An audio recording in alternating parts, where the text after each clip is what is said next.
The year was 100 BCE, on the 12th or the 13th of July, in one of Rome's poorest and most notorious neighborhoods called Subura, what we call the Red Light District. Today a baby's first cries echoed through narrow streets. This was no ordinary child. This was the boy who would change the destiny of the world. His name was Gaius Julius Caesar. Caesar was born into a striking paradox. His family, the gens Julia, was one of Rome's oldest and most prestigious patrician families. They claimed direct descent from the goddess Venus and the legendary Trojan hero Aeneas. But the irony was cruel. Despite this noble lineage, they had very little money. Family background: father, Gaius Julius Caesar Sr., a politician, though not particularly successful. Mother, Aurelia Cotta, a strong, intelligent woman from a highly respected family. Sister, Julia, Caesar's older sister, who would later connect the family to the famous General Marius through marriage. Subura, the slums of Rome. Subura was Rome's underbelly, place of crime, poverty, prostitution, and violence. Here lived gladiators, criminals, prostitutes, and impoverished families. Yet Caesar's parents, despite their prestigious family name, had to live here because they couldn't afford anything better. This humble beginning profoundly shaped Caesar's character. From childhood, he witnessed firsthand that power and respect didn't come from birth alone. They came from actions and achievements. The origin of the name Caesar itself is fascinating, with multiple theories. Caesarian birth theory. Some historians suggest Caesar's name derived from to cut Caesar's, possibly because an ancestor was born via Caesarean section. Elephant theory. In Latin, Caesares can mean elephant. Perhaps an ancestor killed an elephant during the Second Punic War. Hair theory. Caesares also means head of hair. Perhaps an ancestor was known for thick, luxurious hair. Eye color theory. Some claim it derives from a word meaning bride. Caesar was intensely proud of his name. He understood that names held power, and he intended to make his name immortal. 100 to 85 BC. Caesar's childhood differed dramatically from that of typical Roman nobles. In the streets of Subura, he observed violence and crime, crushing poverty and struggle, the harsh reality of common people's lives. Caesar's mother, Aurelia, was strict and highly intelligent. She ensured Caesar received the best education possible. Greek literature. He studied Homer, Plato, and other Greek philosophers. Rhetoric, public speaking. Caesar began learning oratory at a young age. Military history. He devoured stories of Alexander the Great and other conquerors' physical training. Swordsmanship, horsemanship, swimming, he learned it all. Caesar was exceptionally intelligent. He could speak multiple languages, Latin, Greek, and later learned some Gaulish. The influence of Marius. Caesar's family was connected to Gaius, Marius a legendary Roman general and Caesar's Aunt Julia's husband. Marius was a hero to the common people and had revolutionized the Roman army through his military reforms. Young Caesar was deeply impressed by Marius. He saw how one man could become immensely powerful through military genius and popular support. The political storm. Marius versus Sulla. 8885 BCE. when Caesar was just 12 to 15 years old. Rome plunged into a terrifying civil war between Marius, leader of the Populares faction supporters of the common people, and Sulla, leader of the Optimates faction supporters of the Senate and aristocracy.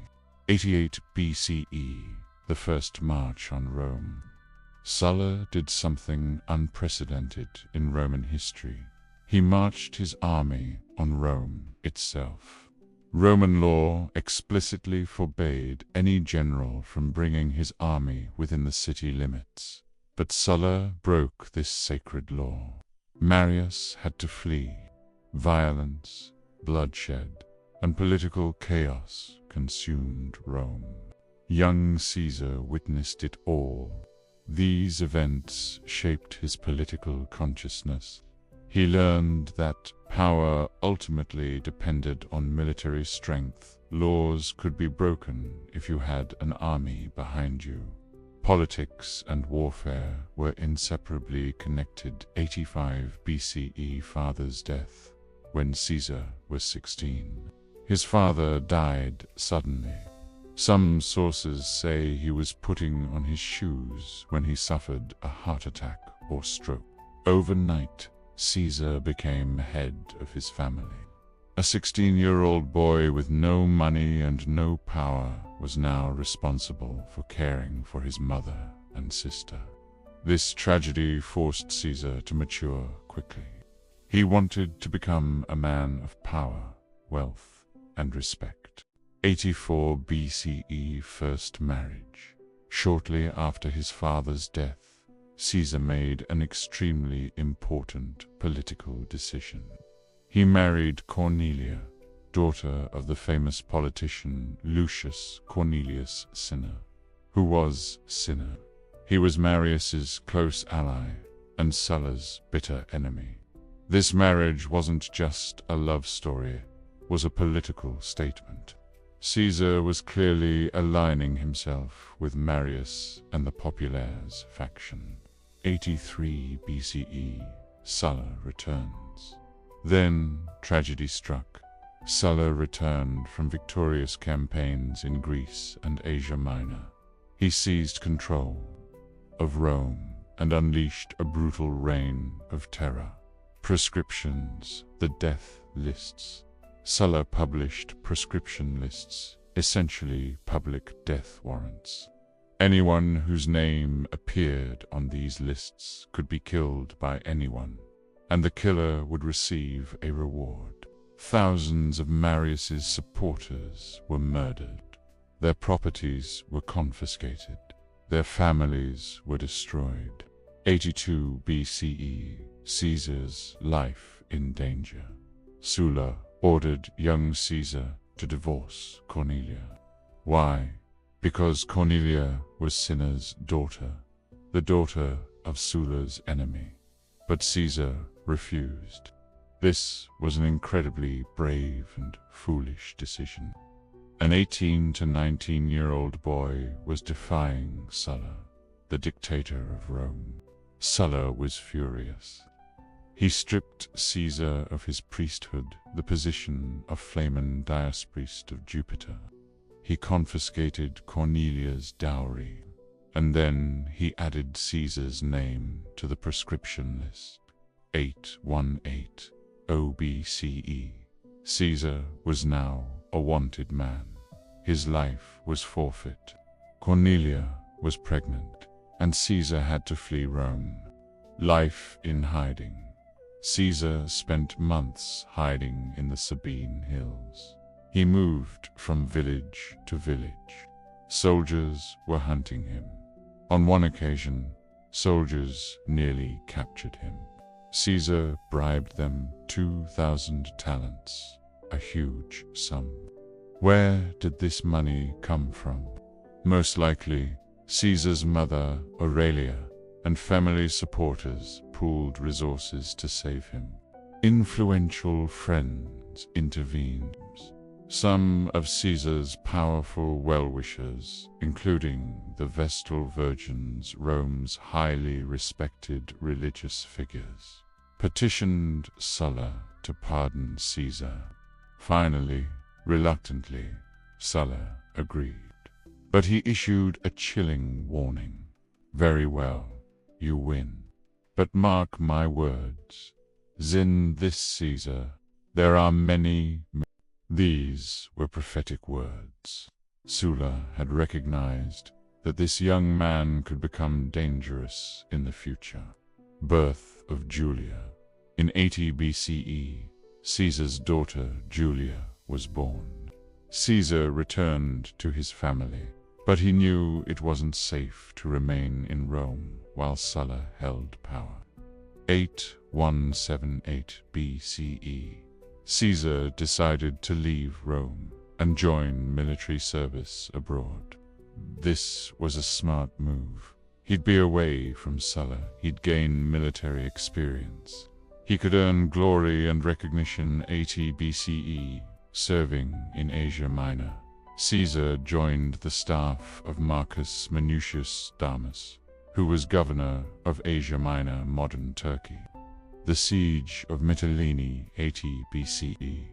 Caesar's first real military action was the siege of the city of Mytilene on the Greek island of Lesbos. During the battle, Caesar showed extraordinary bravery.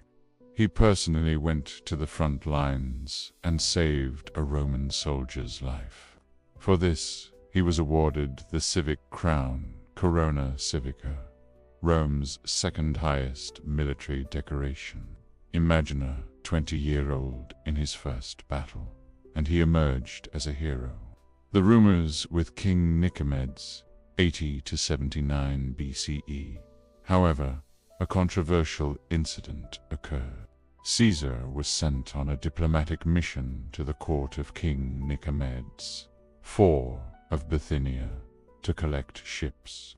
Caesar spent considerable time at the king's court.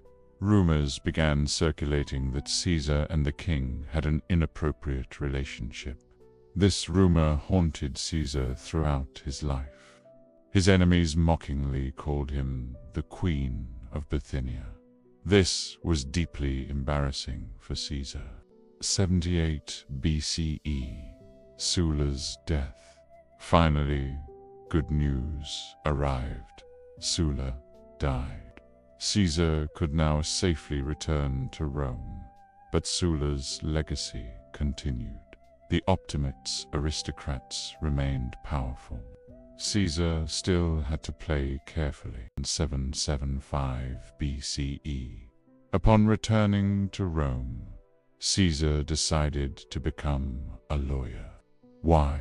It would improve his public speaking skills. It would bring him fame. It would make him popular among the common people. 77 BCE, first case. Caesar's first major case was against Gnaeus Cornelius Dolabella, a corrupt ex-governor and Sulla supporter. Dolabella was accused of plundering the province of Macedonia. Young Caesar, aged 23, argued the case with great confidence. Although Dolabella was acquitted due to corrupt judges, Caesar's reputation as a brilliant orator was established. 76 BCE, second case. Caesar took another case against Gaius Antonius Hybroda, who later became consul and Cicero's colleague. Caesar lost this case too, but his speaking skills were praised everywhere.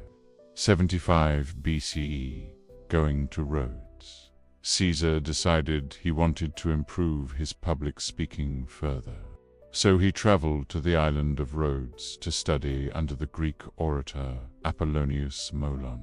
Who was Apollonius? He was the most famous rhetoric teacher of his time. The famous orator Cicero had also studied under him. Display of Caesar's character, 75 BCE. But during the journey to Rhodes, an incredible incident occurred that revealed Caesar's true character. Kidnapped by pirates. While crossing the Mediterranean Sea, Caesar's ship was captured by Cilician pirates. These pirates were the biggest problem of the era. They controlled the seas and regularly plundered ships. The pirates took Caesar hostage and demanded a ransom of 20 talents, a substantial amount, approximately 500 kilograms of silver. Caesar's incredible response. A normal person would plead with pirates in fear, but Caesar, he was genuinely offended. He told the pirates, 20 talents. You insult me. I'm worth at least 50 talents. Ask for 50. This is true. It's recorded in actual historical records. Caesar increased his own ransom amount because he was offended by his perceived low value. Living with pirates 38 days. It took time to collect the ransom. So Caesar lived with the pirates for 38 days. And during these 38 days, Caesar's behavior was astonishing. He behaved like the leader of the pirates. When he wanted to rest, he'd order the pirates to be quiet. He wrote poems and speeches and recited them to the pirates. If the pirates didn't like his work, he'd call them illiterate barbarians. He exercised and played games with them. He openly told them, "When I'm free, I'm coming back to crucify all of you." The pirates laughed at this. They thought it was a joke. The revenge. Finally, the ransom arrived. Caesar was freed, but he didn't go straight to Rhodes. First, he went to Miletus and organized a small fleet of ships. He gathered volunteers. Then he returned to the island where the pirates were. He launched a surprise attack on the pirates. He captured all of them and recovered the looted treasure. Then Caesar kept his promise. He had all the pirates crucified. But there was one mercy normally. Crucifixion involved a slow, painful death. Caesar ordered that their throats be cut first, then they be crucified. Why? Because he said they had ultimately treated him decently. This incident reveals much about Caesar's personality. Fearless, afraid of no one, confident, knew his own value. Vengeful, kept his word, strategic, brilliant in planning and execution. Merciful, conditionally avoided unnecessary cruelty. Return to Rome, and first political steps, 7469 BCE. 74 BCE. The Mithridatic War. As Caesar was returning from his training in Rhodes. Breaking news arrived. King Mithridates, the sixth of Pontus, had declared war on Rome. Again, this was the third Mithridatic War. Caesar immediately volunteered for military service. He joined under the command of Marcus Antonius Creticus, father of the famous Mark Antony. Caesar raised a force in Asia Minor and successfully helped the successor of King Nicomedes for defend against rebels. 69 BCE, a year of tragedy and new beginnings. This year was emotionally devastating for Caesar. Death of Cornelia. Caesar's beloved wife, Cornelia, died. She was probably around 30 years old. They had one daughter, Julia, now 11 years old. Caesar truly loved Cornelia. He organized a public funeral for her, which was unusual for young women at that time. Traditionally, only older women received public funerals. Caesar delivered an emotional funeral speech that touched the common people. This also displayed his political skills. He understood how important it was to create an emotional connection with the public. Death of Aunt Julia. That same year, Caesar's Aunt Julia, Marius's widow, also died. Caesar organized her funeral as well. And here he made a bold political move. He included images and trophies of Marius in the funeral procession. Remember, Marius was Sulla's enemy. Even after Sulla's death, publicly displaying Marius's images was risky. The Optimates, powerful people in the Senate, didn't like this. But the common people, they loved it. Marius was their hero. Caesar publicly declared himself Marius's political heir. 69 BCE to Quaestor in Hispania. That same year, Caesar was elected Quaestor, the lowest rank on the Roman political ladder, and was posted to Hispania Ulterior, further Spain. The statue of Alexander. A famous incident occurred in Spain.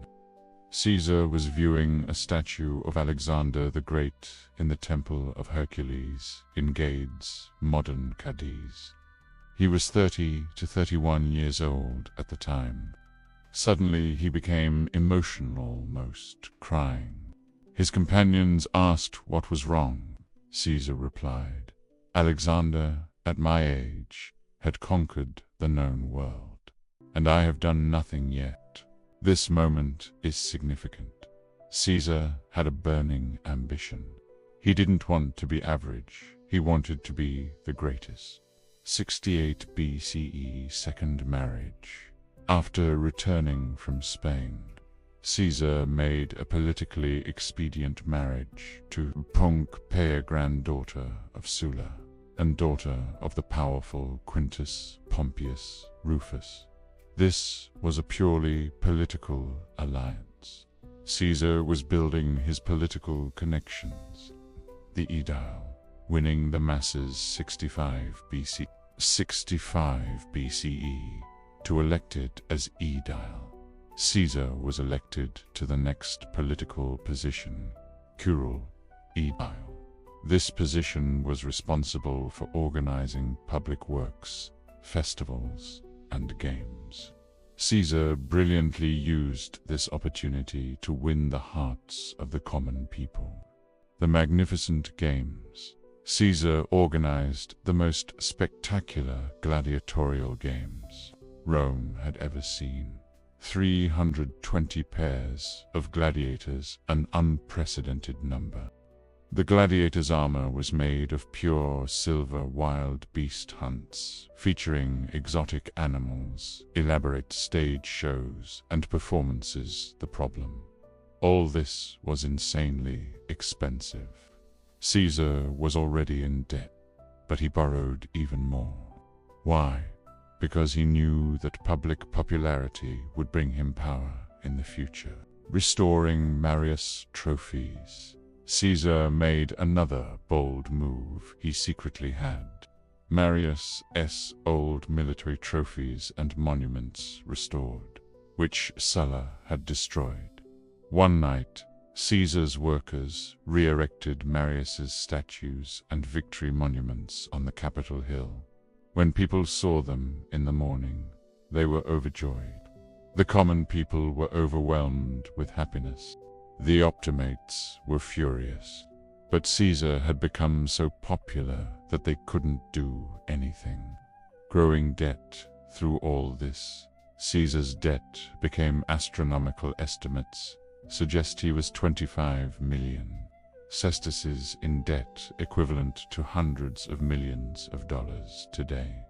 His creditors were worried, but Caesar was confident. He knew that once he gained power, he'd recover it all. 63 BCE, Pontifex Maximus. This year was crucial for Caesar.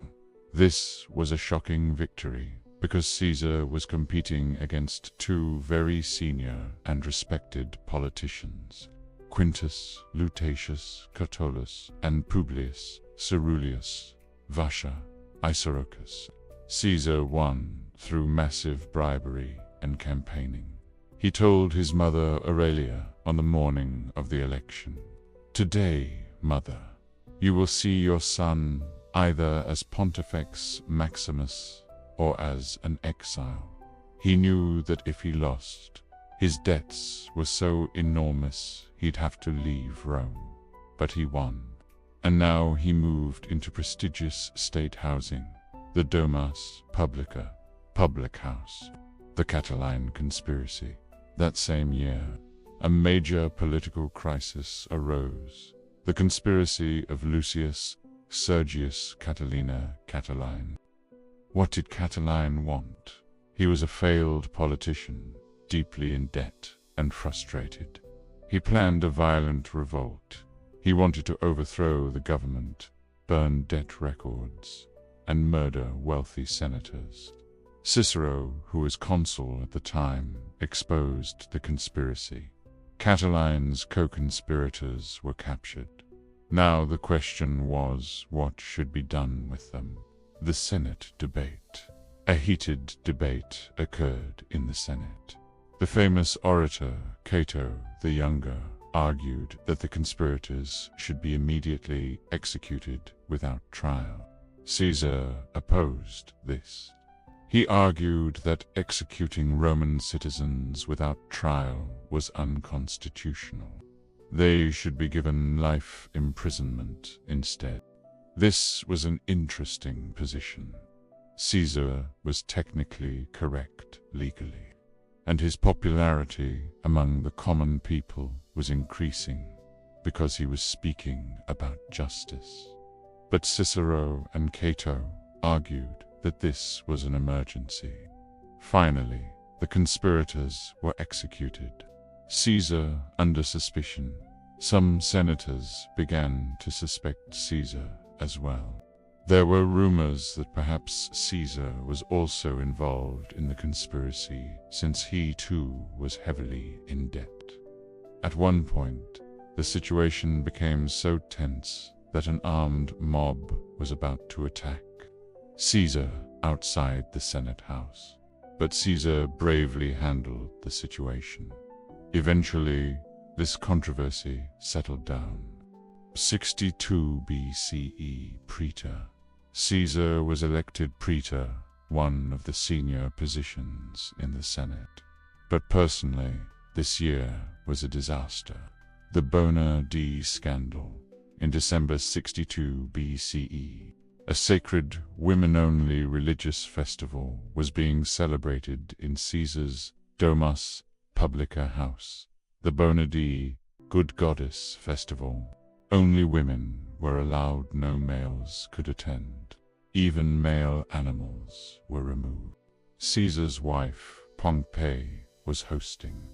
But a scandal erupted when a young nobleman, Publius Clodius Pulcher, snuck into the event disguised in women's clothing. Why? The rumor was that he was having an affair with Pompeia and wanted to meet her. Clodius was caught. A huge scandal erupted. Desecrating a sacred ceremony was a major crime. Caesar's response. Caesar immediately divorced Pompey. When asked during the trial whether he knew if Pompey was guilty, he said, "I don't know if she's guilty or not. But Caesar's wife must be above suspicion." This is a famous quote. Caesar's wife must be above suspicion. For Caesar, public image was paramount. He wouldn't tolerate any doubt about his reputation. Clodius' trial. Clodius was tried.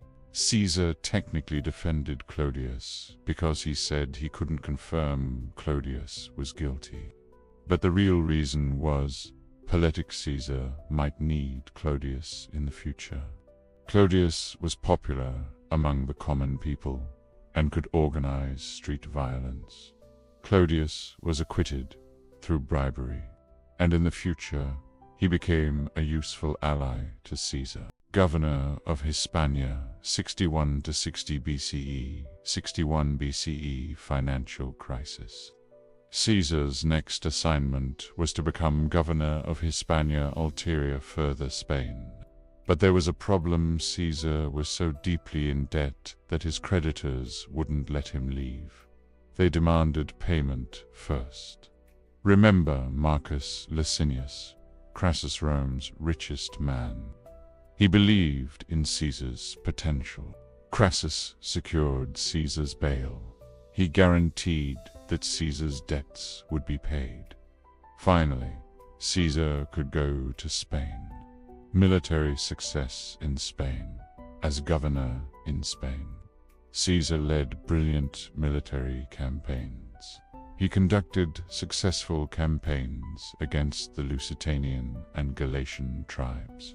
He conquered coastal regions. He collected enough booty, looted wealth, to pay his soldiers and reduce his debts.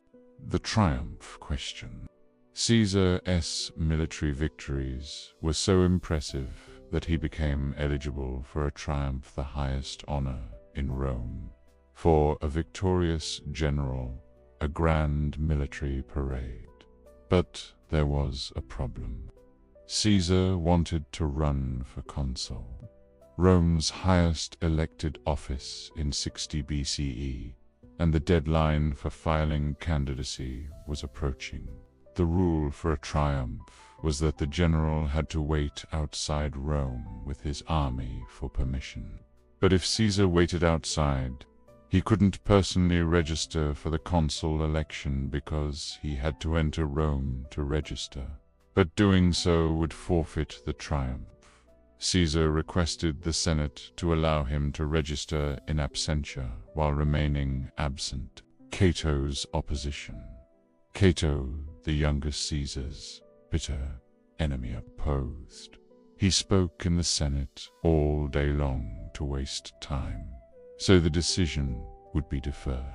Caesar had a choice: take the triumph and miss the consul election, sacrifice the triumph and participate in the consul election.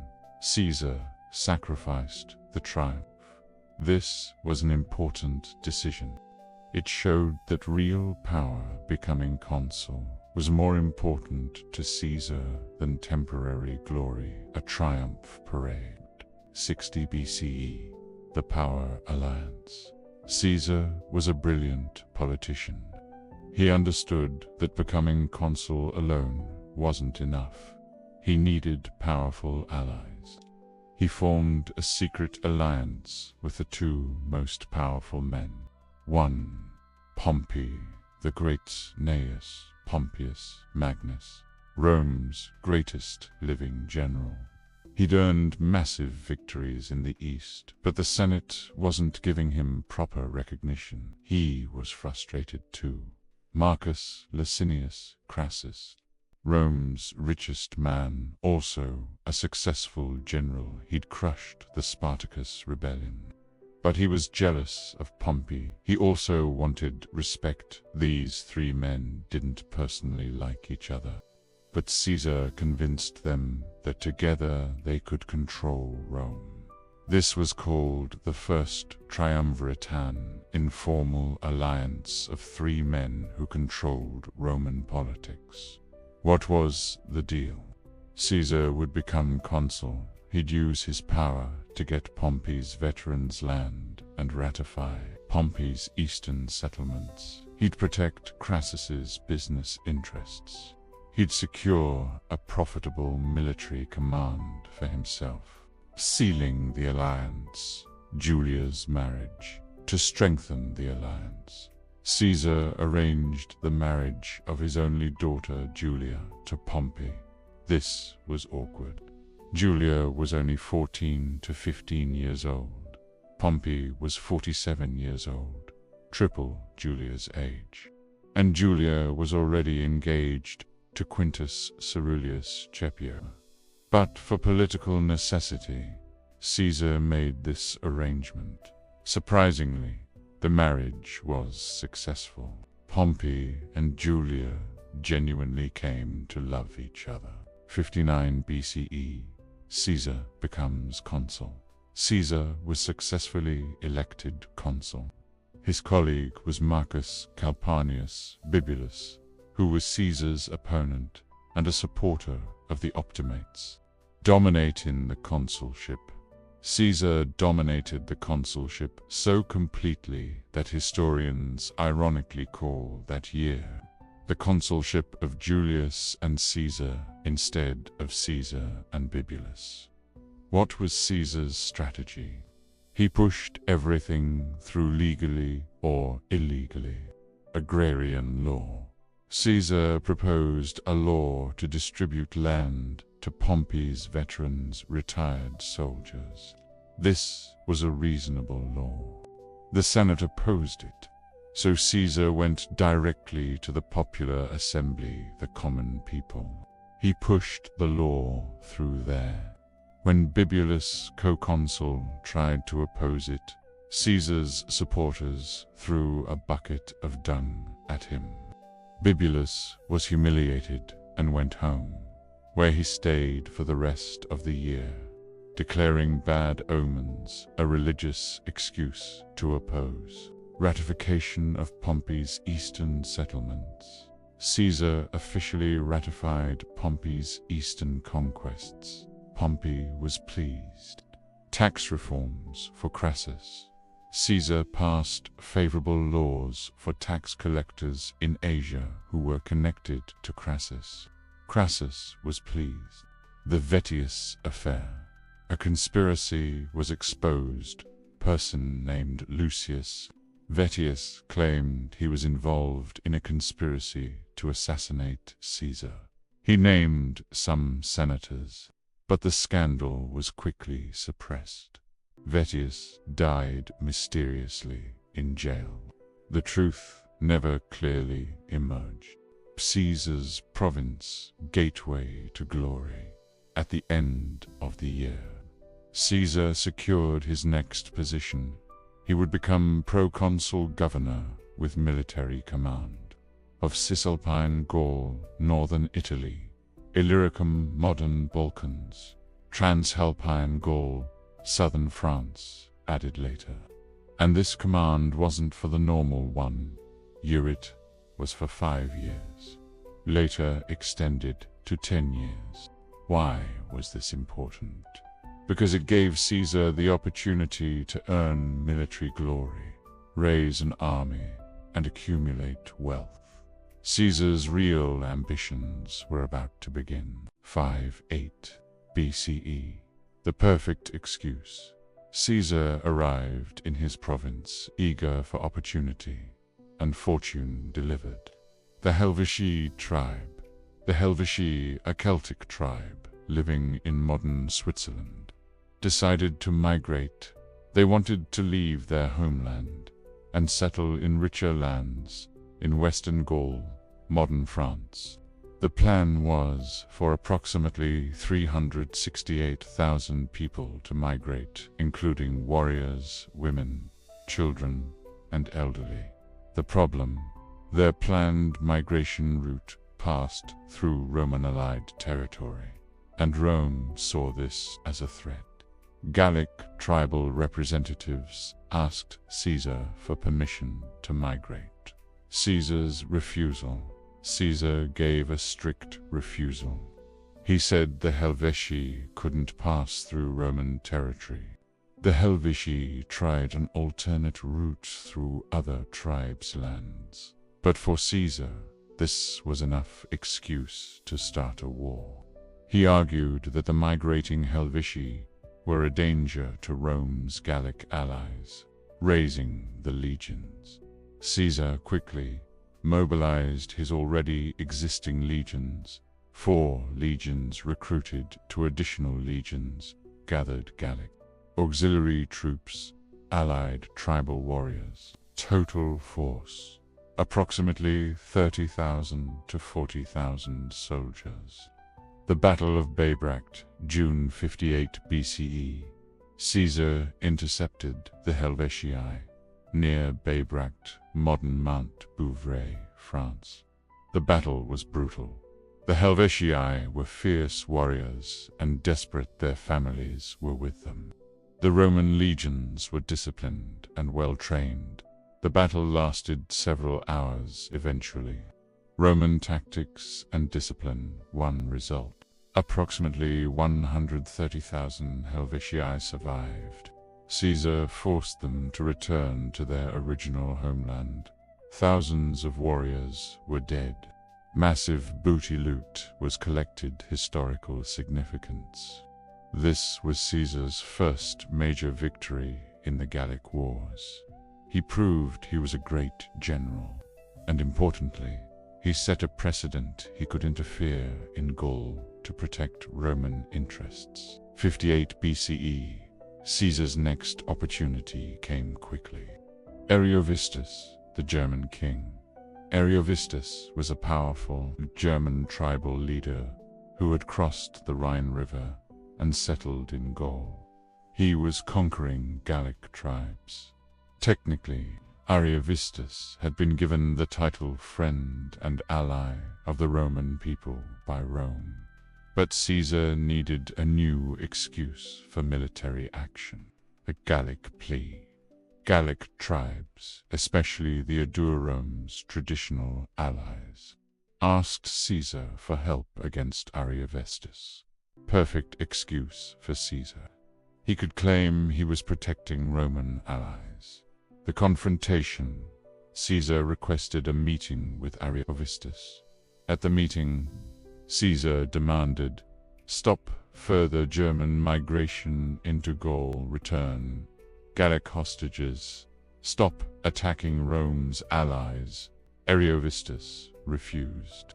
He boldly replied, "I came to Gaul by right of war, just as Romans came to their provinces." It was an accurate point, but Caesar wanted war. The Battle of Vosges, September 58 BCE. Caesar forced Ariovistus into battle near the Vosges Mountains, eastern France. The German warriors were terrifying, tall, fierce, and fearless. Roman soldiers were actually scared. For the first time, Caesar saw signs of mutiny in his troops. Soldiers were frightened of the German warriors. Caesar's leadership. Caesar made a brilliant psychological move. He dressed down his officers and announced, "Fine. If you're all cowards, I'll go with just the 10th Legion." This was a challenge to the other legions' honor. Immediately, the soldiers' morale was boosted. No one wanted to be called a coward. The battle was fierce. The Germans attacked with ferocity. But Roman discipline held. Roman tactics were superior. Caesar personally led from the front. Result: decisive Roman victory. Thousands of Germans killed. Ariovistus barely escaped across the Rhine. Remaining Germans fled back to Germania. Impact within a single campaign season. 58 BCE. Caesar had defeated the Helvetii, eliminated the German threat, established his reputation as a brilliant general, massively expanded Roman influence. In Gaul, in Rome, his fame skyrocketed. The common people viewed him as a hero. 57 BCE, new threat. The Belgic tribes living in northern Gaul, modern Belgium, and northern France became alarmed by Caesar's growing power. The Belgi were warlike tribes. Even Julius Caesar wrote about them. Of all the Gauls, the Belgi are the bravest. The Belgic Confederation. Multiple Belgic tribes formed a confederation against Caesar. Nervi, the fiercest warriors, Atabates, Viramandui, Belavetu, the largest tribe, many others, total force. Estimated 300,000 warriors, though probably exaggerated Caesar's response. Caesar raised 2 additional legions. Now he had a total of 8 legions, approximately 40,000 to 50,000 troops. He quickly marched north. the Remi alliance. In a smart move, Caesar made the Remi tribe his ally. The Remi provided valuable intelligence about the other Belgic tribes. Early victories. Caesar systematically began defeating the Belgic tribes. The Bellovaci submitted without a fight. The Suitians were quickly defeated. The Ambiani surrendered. The Battle of the Sabis River Nervi ambush. July 57 BCE. This battle was one of the most dangerous moments of Caesar's career.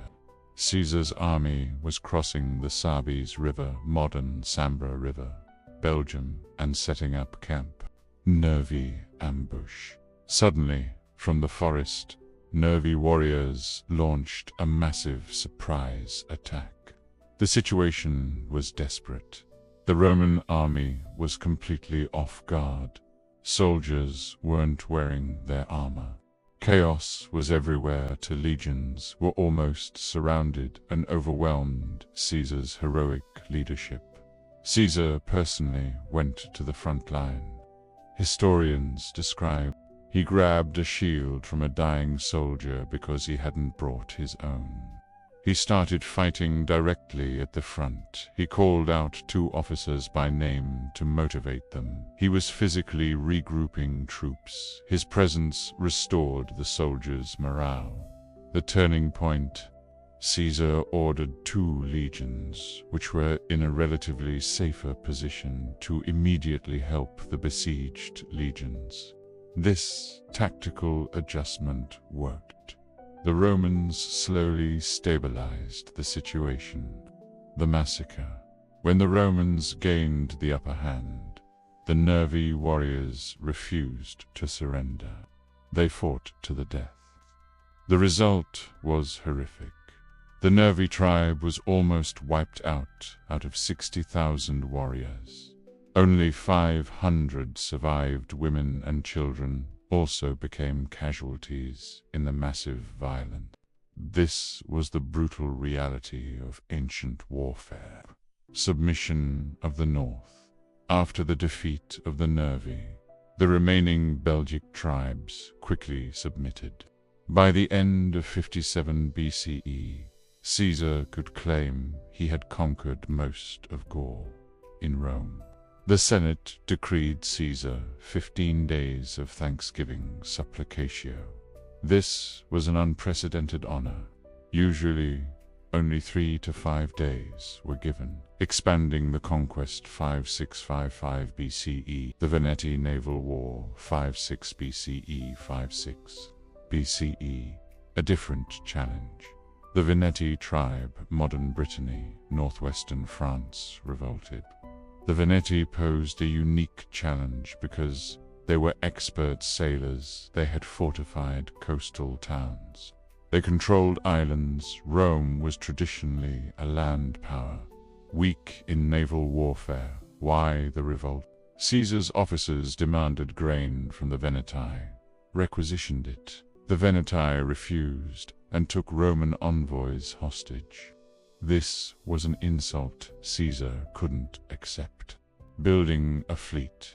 The problem: the Romans didn't have a proper navy on the Atlantic coast. Caesar found a brilliant solution. He established shipyards on the Loire River. He recruited expert shipbuilders and sailors. He had a fleet built specifically for Atlantic conditions. He gave command to Decimus Brutus, Caesar's trusted officer. The naval battle of Morbihan Gulf, summer 56 BCE. The decisive battle occurred in the Quiberon Bay area. Veneti advantages. Their ships were tall, sturdy, made of oak, high sails, designed for rough Atlantic seas. Numerous, approximately 220 ships. Roman disadvantages. Smaller ships. Mediterranean design. Inexperienced in Atlantic warfare. Roman innovation. The Romans used a brilliant tactic: hooked poles, falses. These were long poles with sharp hooks. Roman sailors used them to cut the rigging and sails of Veneti ships. When the Veneti ships' sails were cut, they became helpless because they depended on wind power. Then Roman soldiers boarded them and massacred the Veneti in hand-to-hand combat, which was their specialty. The brutal aftermath. Caesar imposed extremely harsh punishment. The entire Veneti council tribal leaders were executed. The remaining population was sold into slavery. Why so harsh? Caesar wanted to make an example. He was sending a message to rebels about what would happen if they revolted. Other campaigns of 56 BCE. Caesar's lieutenants simultaneously conducted other campaigns. Sabinus defeated the Veneli tribe. Crassus, Marcus, Crassus's son, conquered Aquitania, southwestern Gaul. Political crisis in Rome. The Conference of Lucca. Meanwhile, in Rome, the first triumvirate was under pressure. There were tensions between Crassus and Pompey. In April 56 BCE, the three leaders, Caesar, Pompey, Crassus, met at Lucca, northern Italy. New agreement. Pompey and Crassus would become consuls again in 55 BCE. Caesar's Gallic command would be extended for 5 more years, total 10 years. Pompey would become governor of Spain. Crassus would become governor of Syria, from where he would campaign against Parthia. This arrangement gave Caesar crucial time to complete his conquests. 55 BCE, Germanic tribes crossed the Rhine. 2 German tribes, the Usurpatus and Tencteri, crossed the Rhine River into Gaul. Estimate: approximately 430,000 people, including families. For Caesar, this was a perfect excuse for further military action. The controversial massacre. Caesar arranged a meeting with German chiefs to discuss peace. During this meeting, while German leaders were meeting with Caesar, Caesar suddenly ordered his cavalry to attack the German camp. The ambush. German warriors were either at the meeting with their leaders or relaxed in their camps. They weren't ready for a surprise attack. Roman cavalry and infantry conducted a brutal massacre. Thousands killed. Women and children were not spared. Survivors who tried to escape by jumping into the Rhine drowned. Estimated casualties: 150,000 to 400,000. Sources vary. Controversy in Rome. When this news reached Rome, a major political scandal erupted. Cato, the younger Caesar's biggest enemy, demanded in the Senate that Caesar be handed over to the Germans for war crimes. Cato argued that Caesar had treacherously violated envoys.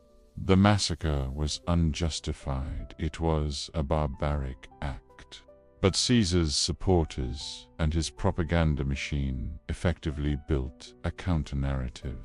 The common people continued to view Caesar as a hero. The engineering marvel bridge over the Rhine, summer 55 BCE. Caesar decided to make a statement. He would cross the Rhine River and enter Germania. The Rhine is one of Europe's major rivers, wide, deep, and fast-flowing. The normal approach would be to use boats, but Caesar wanted a dramatic gesture. He wanted to build a bridge. The construction. Caesar's engineers constructed a massive wooden bridge across the Rhine in 10 days. This was an incredible engineering feat. The bridge was approximately 400 meters long. Wooden piles were driven into the riverbed, strong enough for the entire army, thousands of soldiers, to cross into Germania. Caesar crossed the Rhine with his army and entered Germania. This was mostly a symbolic gesture. He remained in Germania for 18 days. burned some villages, had some minor skirmishes. Germans mostly retreated deeper into the forests. Then Caesar returned to Gaul and destroyed the bridge. Why destroy it? Because he wanted to demonstrate that he could cross the Rhine whenever he wanted. But he wasn't there to conquer Germania, just to give a warning propaganda value. In Rome, this news was sensational. Caesar was the first Roman general to cross the Rhine into Germania. This massively boosted his image. The first invasion of Britain 55 BCE, late summer 55 BCE, the ultimate propaganda move. Caesar now made the boldest decision. He would invade Britannia. Why? Britain was a mysterious land to the Romans, full of myths and legends.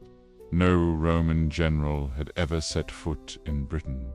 The propaganda value would be immense. Caesar claimed that the Britons were helping Gallic rebels. Reality: this was mostly a PR stunt. The season was already late for an invasion. The fleet: Caesar hastily assembled a fleet. 80 transport ships, 18 additional ships for cavalry warships for protection. Total force: approximately 10,000 soldiers to legions 7 and X. The crossing, August 55 BCE. The fleet sailed from Portus, Itius, modern Boulogne, France. The crossing was relatively smooth, but when they approached Britain's coast, problems began. The beach landing Dover area. British tribes, mainly the Cantiaci, were waiting on the beach, charmed and ready. There were also cliffs. This made landing difficult. Roman soldiers were hesitating to disembark from the ships because the waves were strong. They were wearing heavy armor. The enemy was waiting on the beach. The heroic standard-bearer. A famous incident occurred. The standard-bearer of the 10th Legion, who carried the legion's sacred eagle standard, made a bold move.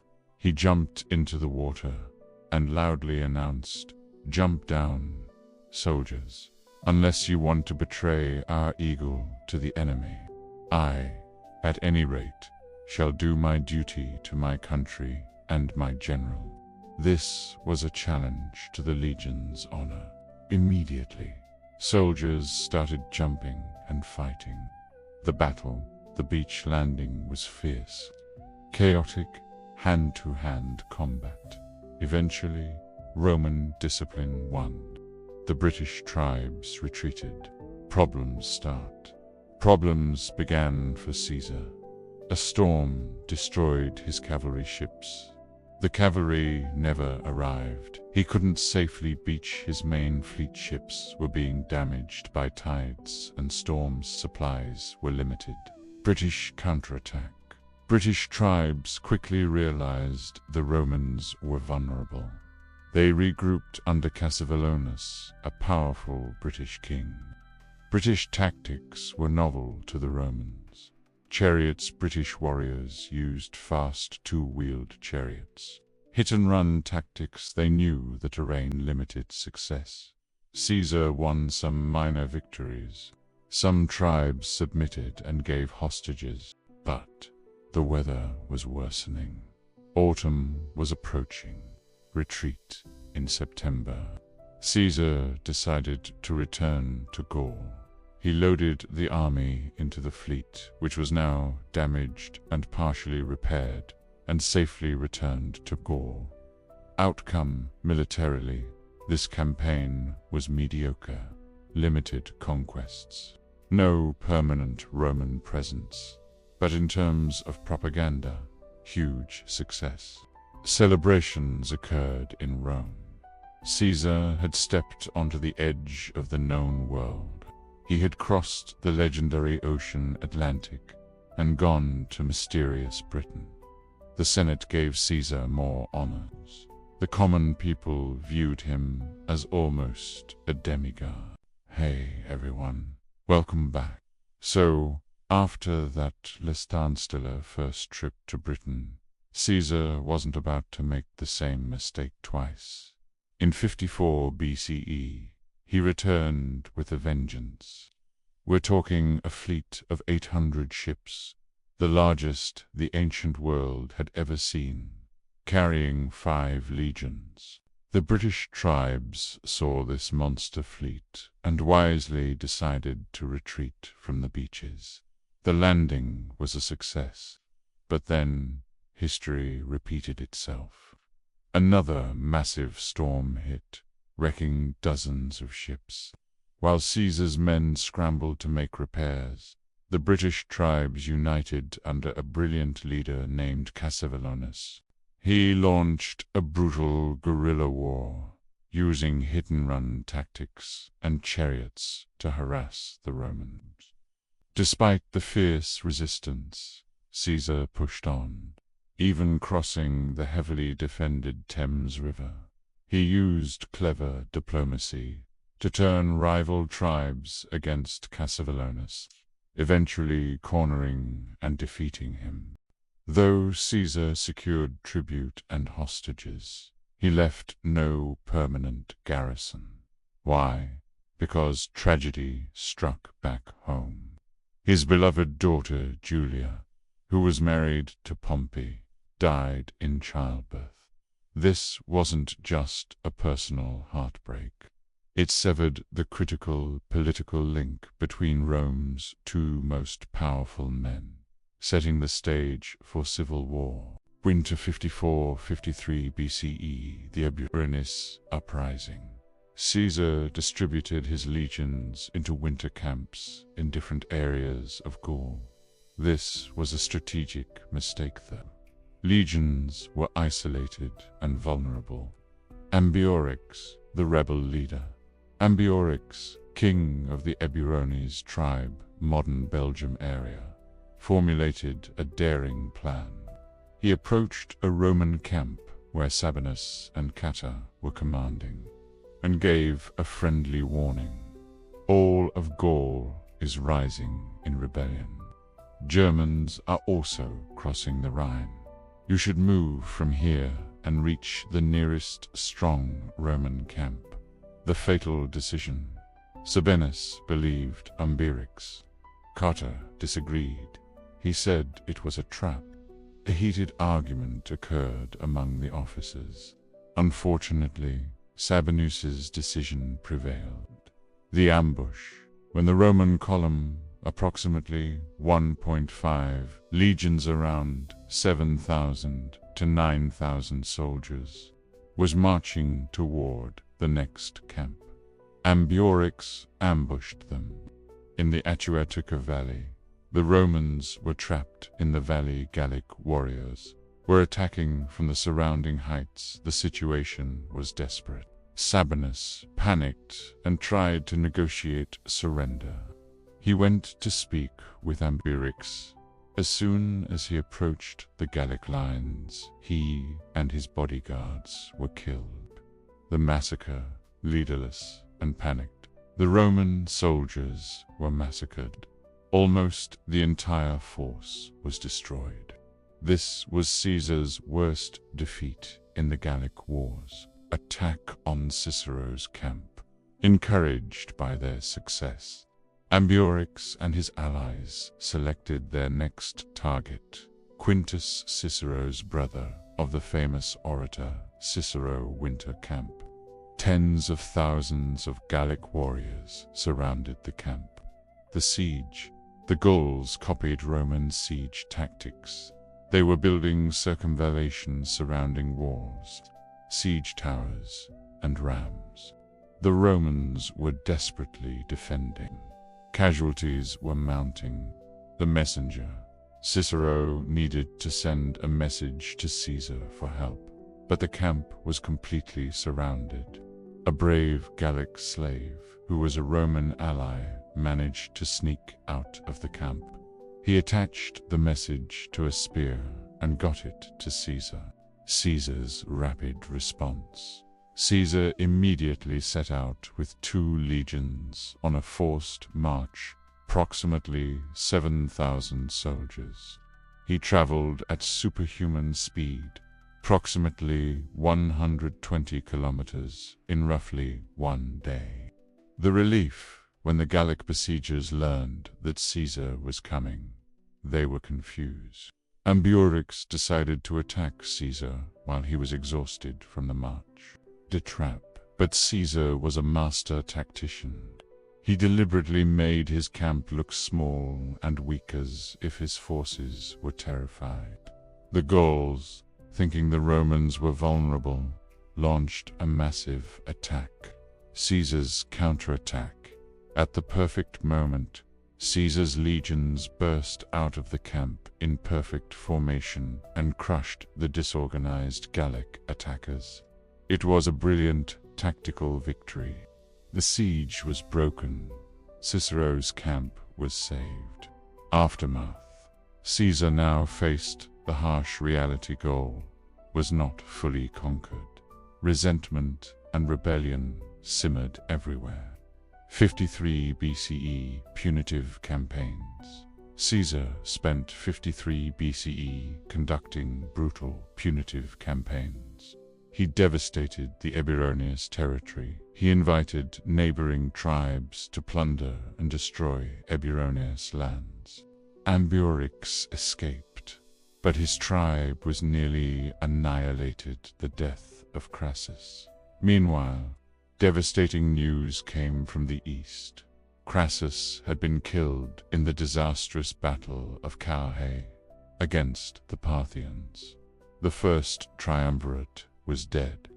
Now only Caesar and Pompey remained, and their relationship was deteriorating. 52 BCE. A unified Gallic uprising. The Gallic tribes, inspired by Empries' successes, finally united under a single leader, Vercingetorix. He was a young, charismatic noble from the Arverni tribe. He was brilliant military strategist, passionate orator, able to unite traditionally rival tribes, deeply patriotic, fighting for Gallic freedom. Vercingetorix declared himself king of the Arverni and called for all Gaul to rise against Rome. The strategy. Vercingetorix's plan was brilliant. Avoid direct battles with Roman legions, where Romans were superior. Scorched earth policy. Burn crops. Destroy supplies. Deny Romans resources. Guerrilla warfare. Hit Roman supply lines and foraging parties. Wait for winter, when Romans would be weakened and Caesar would have to leave early successes. The rebellion spread like wildfire. The city of Cenabem, modern Orleans, was attacked. Tremaine. Traders were massacred. Multiple tribes joined the rebellion. Roman supply lines were disrupted. Caesar's winter crossing. Caesar was in northern Italy when he heard the news. It was winter. The mountain passes through the Alps were supposedly impassable. But Caesar did the impossible. He force-marched through deep snow in the mountains and surprised everyone by arriving in Gaul in the middle of winter. This display of speed and determination shocked both Romans and Gauls. The Siege of Avaricum, spring 52 BCE. Caesar decided to lay siege to Avaricum, modern Bourges, one of Gaul's most beautiful and well-supplied cities. Vercingetorix didn't want to defend cities, part of his scorched earth strategy. He advised burning Avaricum, but the people of Avaricum begged to defend their city. Vercingetorix reluctantly agreed. The siege was brutal. Romans built massive siege works despite constant rain and attacks. Gauls desperately defended. Conditions were terrible. Mud. cold, hunger. After 27 days, Romans breached the walls. The massacre. Roman soldiers, frustrated by the difficult siege and angry about their fallen comrades, committed a horrific massacre. Out of 40,000 inhabitants, only about 800 survived. Caesar claims his soldiers were so enraged, they killed everyone: men, women, children, elderly. This brutality was meant to terrorize other Gallic cities into surrender. Caesar's overconfidence, flushed with victory at Avaricum. Caesar marched to Gergovia, Vercingetorix's hometown and the capital of the Arverni. But this time, things would be different. The siege of Gergovia, spring 52 BCE. Gergovia was on a plateau naturally defended and difficult to assault. Vercingetorix had his army positioned there. He was fighting on home territory with high morale. But Caesar's tactical error. Caesar attempted a complex maneuver to seize a camp on the slopes below the city. But the operation went wrong. Roman soldiers, eager for glory, charged beyond their orders. They attempted to storm the city walls. Gauls counterattacked fiercely. Romans were caught in a disorganized position. The result was a clear defeat for Caesar. Approximately 700 Roman soldiers killed, including 46 centurions, experienced officers. Romans forced to retreat. Gallic morale soared. This was Caesar's first major defeat as a commander in Gaul. Impact. News of the defeat spread. More tribes joined Vercingetorix. Even the Adoirum's longtime ally switched sides and joined the rebellion. Suddenly, Caesar's entire Gallic conquest was in danger of collapsing. Siege of Alesia. The decisive battle, 52 BCE, the turning point. Despite the setback, Caesar remained calm. He regrouped his forces and maneuvered carefully. In a battle near Dijon, Caesar defeated a Gallic cavalry force. Vercingetorix decided to retreat to the fortified hill town of Alesia, modern Alesian train. The siege begins summer 52 BCE. Caesar decided to besiege Alesia, but this would be unlike any siege in history. Vercingetorix's forces. Inside Alesia, approximately 80,000 Gallic warriors, plus the civilian population. Caesar's engineering marvel. Caesar ordered the construction of massive siege works. The inner wall circumvallation, 18 kilometers of fortifications surrounding Alesia. Deep trenches, wooden palisades, watchtowers, traps, sharpened stakes, covered pits with spikes, iron caltrops. This was designed to keep Vercingetorix trapped inside. The outer wall contravallation. But Caesar knew a Gallic relief army would come, so he ordered a second wall. 21 kilometers of fortifications facing outward. Same elaborate defenses. Caesar was preparing to fight on two fronts, simultaneously against Vercingetorix inside and a relief army outside. The construction. Roman soldiers worked day and night for weeks. It was an incredible engineering achievement. Vercingetorix sent his cavalry out before the walls were complete. Their mission: summon a massive relief army from all of Gaul. To starvation. Inside Alesia, food began running out. Vercingetorix made a desperate decision. He expelled the women, children, and elderly from the city, hoping Caesar would let them pass through and thus reduce mouths to feed.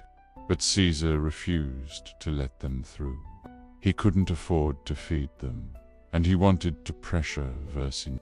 These innocent civilians were trapped in no man's land between the city and Roman walls, dying of starvation in sight of both armies.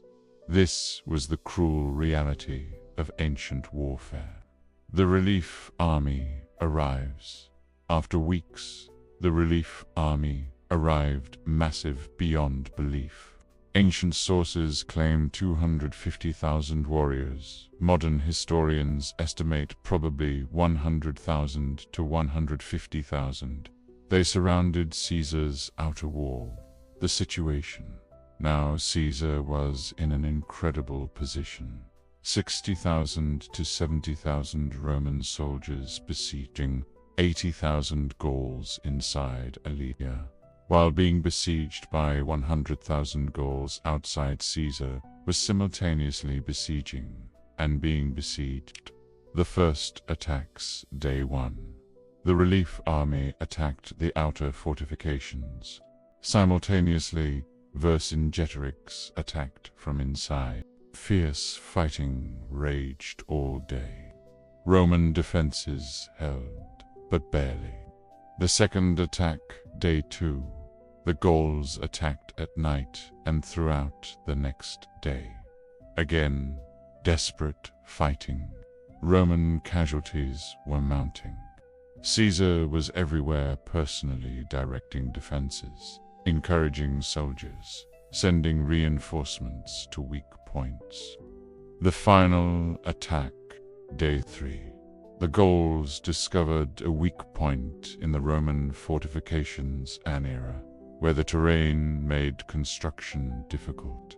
They launched a massive, coordinated attack. 60,000 Gauls attacking from outside at the weak point. Vercingetorix attacking from inside with all his forces. The crisis, the Roman position, was collapsing. The line was breaking. Caesar's officers were panicking. Some suggested retreat. Caesar's personal intervention. Caesar grabbed his famous red cloak so soldiers could see him and personally led the last reserves into the battle. His presence inspired the soldiers, but the situation was still desperate. The final gambit. Caesar ordered his German cavalry, who were allied with Rome, to circle around and attack the Gallic relief army from behind. This surprise cavalry charge struck the Gauls just as they thought they were winning. The Gallic attack faltered. Confusion spread. The relief army began to break the rout. Seeing the relief army fleeing, Vercingetorix's attack from inside also collapsed. The Gallic relief army was utterly routed. Thousands were killed as they fled. The surrender the next day, Vercingetorix knew all was lost. In one of history's most dramatic moments, he put on his finest armor, mounted his horse, and rode out of Alesia alone. He circled Caesar's platform, then dismounted, removed his weapons, and sat silently at Caesar's feet. According to some accounts, Caesar said nothing. He had Vercingetorix put in chains. Aftermath. The siege of Alesia was the decisive moment of the Gallic Wars. Gallic resistance was broken. Most tribes quickly surrendered. Caesar's conquest of Gaul was secured. Vercingetorix's fate. Vercingetorix was kept prisoner for 6 years. In 46 BCE, he was paraded through Rome in Caesar's triumph celebration. Then strangled in prison, the traditional fate of defeated enemy leaders. Today, Vercingetorix is remembered as a hero in France, symbol of resistance against foreign conquest. 51 BCE, final resistance. Small pockets of resistance continued. Caesar conducted final campaigns, suppressed uprisings in Western Gaul, besieged and captured remaining rebel strongholds, made examples of rebel leaders. By the end of 51 BCE, Gaul was finally pacified. 50 BCE to consolidation. Caesar spent this year organizing Gaul as a Roman province, established Roman administration, settled colonies of Roman veterans, established trade routes, imposed taxes and tribute, the achievement in 10 years. Caesar had conquered a territory roughly the size of modern France, Belgium, and parts of Germany and Switzerland, brought millions of people under Roman rule, accumulated massive wealth from booty and slaves, created a loyal veteran army, become the most famous man in Rome by the cost. But the cost was staggering.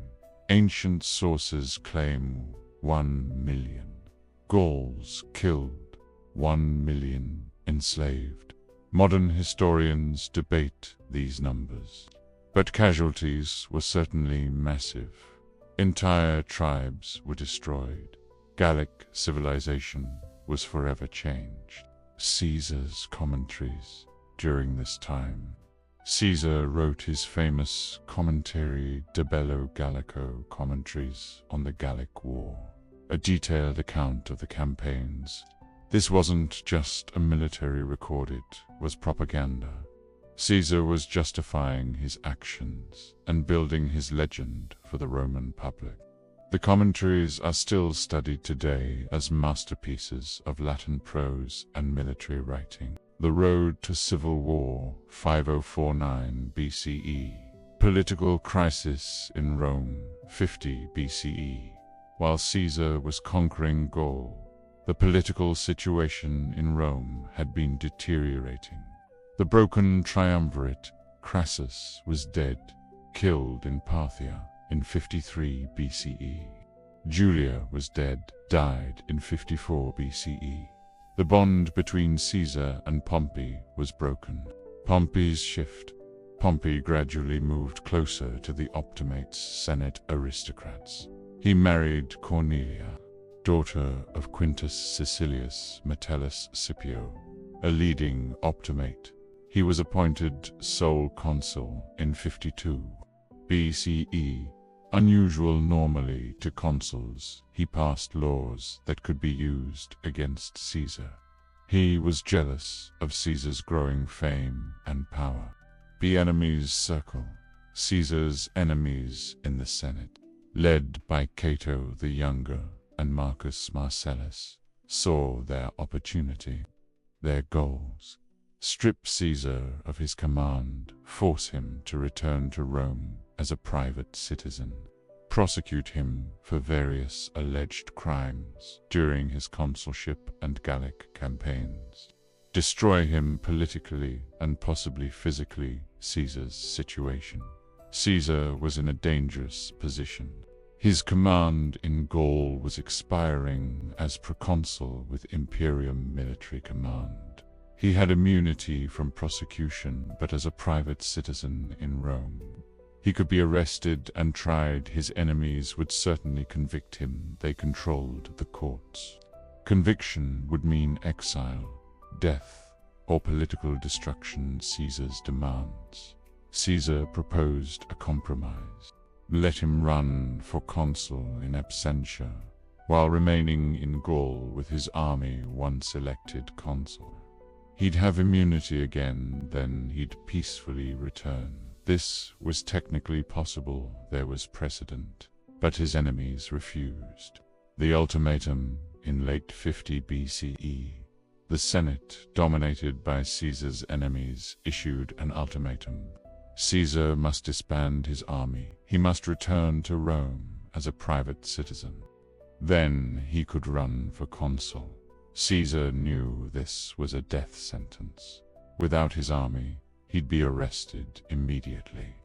The tribune's veto. Caesar had allies in Rome, including the tribunes Mark Antony and Quintus Cassius Longinus. Tribunes had the power to veto Senate decisions. They vetoed the ultimatum, the final break. But in January 49 BCE, the Senate passed the Senatus Consultum Ultimate, the ultimate decree of the Senate, essentially declaring a state of emergency. This effectively stripped the tribunes of their veto power. Mark Antony and Cassius fled Rome in disguise and joined Caesar. Caesar's decision. Caesar faced a choice: disband his army, return to Rome, and face certain political and legal destruction, possibly death, keep his army, cross into Italy, and start a civil war for Caesar. This was an easy choice. He'd rather fight than surrender. The Rubicon River. The Rubicon was a small river in northern Italy that marked the boundary between Caesar's province, Cisalpine Gaul, and Italy proper. Roman law was clear. No general could bring his army across the Rubicon into Italy. Doing so was an act of war against the Roman state treason. January 10th, 49 BCE, the night of decision. Caesar gathered his officers. He discussed the options. Some accounts say he was genuinely conflicted, but ultimately Caesar made his decision. The crossing, with a single legion, the famous 13th Legion, approximately 5,000 soldiers. Caesar approached the Rubicon. According to sources, as he crossed, he uttered the famous phrase, Alia iacta est, the diascast note. Some sources say he spoke in Greek, an regor kappa y, beta omicron sigma. Let the die be cast. This phrase meant, there's no turning back. The decision is made. Whatever happens, happens. The meaning, by crossing the Rubicon, Caesar had declared war on the Roman Senate, committed treason against the Roman state, started a civil war, gambled everything on victory. If he won, he'd control Rome. If he lost, he'd be executed as a traitor. The march on Italy. Caesar's strategy was speed strike before enemies could organize. He rapidly marched south through Italy, and something unexpected happened. Cities surrendered without a fight. Why? Because Caesar's veterans from Gaul were legendary warriors. Caesar was popular among common people. Many Italians didn't want to fight for the corrupt Senate. Caesar treated captured enemies with unprecedented clemency, mercy. Clemency, Caesar's secret weapon. Unlike Sulla, who had massacred his enemies, Caesar adopted a policy of clementia, clemency. He didn't kill captured enemies, he freed prisoners of war. He even invited enemy soldiers to join his army. Many did. He pardoned cities that had opposed him. This was partly genuine mercy, partly brilliant politics. It made people less afraid to surrender to him. Pompey's retreat, 49 BCE. Panic in Rome. When news came that Caesar had crossed the Rubicon, panic erupted in Rome. The Senate hadn't prepared for war. They assumed Caesar would back down. Pompey's strategy. Pompey was given command of Senate forces, but he made a controversial decision. He abandoned Rome and Italy. Pompey's plan: retreat to Greece, gather forces from the eastern provinces where Pompey had many clients and allies, build a massive army, control the sea with a navy, eventually return and crush Caesar. It was actually a sound strategy. but it looked like cowardice. Caesar enters Rome, April 49 BCE. Caesar entered Rome with relatively few soldiers. Most of his army was still gathering. He claimed he was liberating Rome from a tyrannical Senate. He seized the treasury to fund his war, did not massacre his enemies, unlike Sulla, tried to maintain a facade of legality, had himself appointed dictator temporarily to hold elections. Then he quickly left Rome to deal with Pompey's forces in Spain. The Spanish campaign, 49 BCE, Pompey's legates in Spain. Pompey had 7 legions in Spain under his legates' deputies. Caesar needed to eliminate this threat before pursuing Pompey to Greece. Summer 49 BCE, the Ilerda campaign. Caesar marched to Spain with 6 legions. The campaign centered around the city of Ilerda, modern Lydda. The Pompeian commanders were Lucius Afranius and Marcus Petreius. Initial setback. The campaign started badly for Caesar. Flooding disrupted his supply lines. His troops were short on food. Pompeian forces had better positioning, brilliant maneuvering. But Caesar used brilliant tactical maneuvering. He built bridges across flooded rivers using ships and rafts. He outflanked the Pompeian army. He cut off their water supply. He positioned his forces to block their retreat. Bloodless victory. Caesar maneuvered Afranius and Petreius into an impossible positions. Surrounded, no supplies, no water. They had to surrender. And here Caesar again showed clemency. He didn't execute the commanders. He released the soldiers. They could go home or join him. He pardoned everyone. The Spanish legions were defeated without a major battle. It was a masterpiece of strategic maneuvering. Consolidating Spain, Caesar quickly pacified the rest of Spain, then returned to Italy. The Battle of Dyrrhachium, 48 BCE, early. 48 BCE, crossing to Greece. Caesar now turned his attention to Pompey. He needed to cross the Adriatic Sea to Greece. Problem: Pompey controlled the sea with a powerful navy. The risky crossing, January 48 BCE. Caesar managed to transport part of his army across the Adriatic, evading Pompey's fleet. But it was winter, a dangerous time for sea travel. Many of his troops, including Mark Antony with additional legions, were still in Italy. The blockade runner, according to legend, Caesar was so impatient, waiting for reinforcements, that he disguised himself and tried to cross back to Italy personally to hurry them up. A storm forced his boat to turn back. Caesar reportedly said to the frightened captain, "Have no fear. You carry Caesar and his fortune." This shows Caesar's supreme confidence or arrogance. The Siege of Dyrrhachium, spring-summer 48 BCE. When Caesar's forces were finally reunited in Greece, he pursued Pompey to Dyrrhachium, modern Dures, Albania. Caesar attempted to besiege Pompey's larger army, an unusual situation, where the smaller force besieged the larger one. The engineering contest, both sides built massive fortifications. Caesar built walls to trap Pompey. Pompey built counterwalls. It became an engineering competition. Pompey's advantages. Pompey had larger army, approximately 50,000 versus Caesar's 30,000. Control of the sea. So supplies came easily.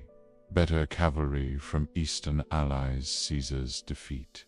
After weeks of siege, Pompey's forces broke through Caesar's lines in a surprise attack. Caesar's army was forced to retreat. He suffered significant casualties. This was a clear tactical defeat for Caesar. Pompey's mistake. But Pompey didn't pursue aggressively. He was cautious, perhaps remembering Caesar's tactical brilliance.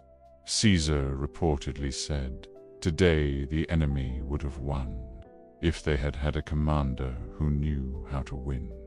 The Battle of Pharsalus. August 9th, 48 BCE. The chase. After Dyrrhachium, Caesar retreated into Thessaly, central Greece. Pompey followed. Caesar needed a decisive victory. His supplies were running low. His political position would collapse if he kept losing. The armies meet at Pharsalus, near the town of Pharsalus. The armies finally faced each other for a decisive battle. Pompey's forces, approximately 45,000 infantry, 7,000 cavalry, superior numbers. In every category, Caesar's forces, approximately 22,000 infantry, 1,000 cavalry, outnumbered 2-1. But Caesar had advantages. His troops were veterans, from the Gallic Wars battle-hardened. They were loyal to Caesar personally. Caesar's tactical genius, Pompey's plan. Pompey's strategy was sound. Use his superior cavalry to outflank Caesar's right wing, roll up Caesar's line from the side. Crush Caesar's army. The battle begins August 9th, 48 BCE. The armies formed up. Pompey ordered his infantry to remain stationary and receive Caesar's charge to tire them out. But Caesar noticed this and ordered his troops to pause mid-charge, rest, then charge again. The cavalry battle. Pompey's cavalry attacked Caesar's right flank, exactly as planned. But Caesar had anticipated this. He'd hidden his fourth-liner special reserve of veteran infantry, with orders to specifically target the cavalry. When Pompey's cavalry charged, Caesar's fourth line emerged and attacked with their javelins, pila, specifically targeting the cavalrymen's faces. The shocking result. Pompey's elite cavalry pampered young nobles from Rome panicked. When javelins came at their faces, they broke and fled. This was the turning point. Caesar's counterattack, with Pompey's cavalry fleeing. Caesar's fourth line swung round and attacked Pompey's infantry from the side and rear. Simultaneously, Caesar committed his reserves and attacked from the front. Pompey's army was surrounded and collapsing. Pompey flees. Seeing his army disintegrating, Pompey reportedly said, "What? In my own camp too?" Then he tore off his commander's insignia, mounted a horse, and fled the battlefield. The rout. Pompey's army was destroyed. Approximately 15,000 killed or captured. Caesar's losses. Less than 200 killed. It was a decisive, crushing victory for Caesar. Clemency again. Caesar again showed mercy. He ordered his soldiers to spare fellow Roman citizens who surrendered. He pardoned captured enemy soldiers. He invited enemy officers to join him, but he did execute some foreign allies of Pompey. The pursuit. Caesar immediately pursued Pompey. He couldn't let him escape and rebuild. Pompey's flight. Pompey fled to Egypt, hoping for refuge. Egypt was wealthy and Rome's ally. Pompey had helped Egypt's king in the past. Current situation in Egypt. King Ptolemy XII had died. His children Ptolemy, 13, age 13, and Cleopatra, the 7th, age 21, were quarrelers and married to each other, Egyptian royal custom. But they were in a civil war. Ptolemy's advisors had expelled Cleopatra. Bar the murder of Pompey, September 28, 48 BCE, when Pompey's ship arrived at Egypt. Ptolemy's advisors made a fateful decision. They decided to murder Pompey, thinking this would please Caesar. As Pompey stepped onto a small boat to go ashore, he was stabbed to death by Lucius Septimius, a Roman soldier in Egyptian service. They cut off Pompey's head and preserved it. Caesar arrives in Egypt, October 48 BCE. Days later, Caesar arrived in Alexandria pursuing Pompey. Ptolemy's advisors presented Pompey's head to Caesar, expecting gratitude. Caesar's reaction, according to sources, Caesar wept when he saw Pompey's head. Whether this was genuine grief, Pompey had been his son-in-law and former ally, or political theater, is debated. But Caesar was genuinely angry at the Egyptians. He said, "I wanted to defeat Pompey in battle and then pardon him. Now he's been murdered without dignity." Caesar ordered a proper Roman funeral for Pompey's remains. Caesar gets involved in Egyptian politics. Caesar decided to settle the dispute between Ptolemy XIII and Cleopatra, perhaps to assert Roman influence, perhaps because Egypt owed Rome money. He summoned both to appear before him. Enter Cleopatra. Cleopatra faced a problem. Ptolemy's forces controlled Alexandria. If she entered openly, she'd be arrested. So she smuggled herself into Caesar's palace in a rolled-up carpet or a linen sack sauces. When the carpet was unrolled in front of Caesar, Cleopatra emerged. The relationship begins. What happened next is one of history's most famous romances, or political alliances, or both. Caesar was 52 years old. Cleopatra was 21. Cleopatra was highly intelligent and educated, spoke multiple languages, including Latin. She was the first Ptolemaic ruler who spoke Egyptian politically. Charming and witty, Caesar was captivated. Did Caesar fall in love? Was it political calculation? Was it both? We'll never know for certain. The Alexandrian War, 4847 BCE. Ptolemy's advisors were furious that Caesar was siding with Cleopatra. They raised Alexandria's mob and besieged Caesar and Cleopatra in the royal palace. Caesar trapped for months. Caesar was besieged in Alexandria, humiliating situation for Rome's greatest general. Famous incidents. The burning of the library. During naval fighting in the harbor, fires spread. Some ancient sources claim part of the famous library of Alexandria was burned. Modern historians debate whether the main library was destroyed or just warehouses of scrolls. Caesar swims for his life. At one point, Caesar's position was overrun. He had to dive into the harbor and swim to safety, holding documents above water with one hand. Relief and victory. Finally, reinforcements arrived from Syria. With their help, Caesar defeated Ptolemy's forces. Ptolemy XIII drowned, possibly trying to escape across the Nile. Cleopatra's victory. Caesar installed Cleopatra as sole ruler of Egypt, with her younger brother, Ptolemy XIV, as nominal co-ruler. But Cleopatra had real power. The Nile cruise. After the war, Caesar and Cleopatra took a famous pleasure cruise up the Nile, a romantic vacation, with a fleet of 400 ships. This scandalized Romans back home. What was Caesar doing, taking a vacation with a foreign queen when Rome was still in civil war.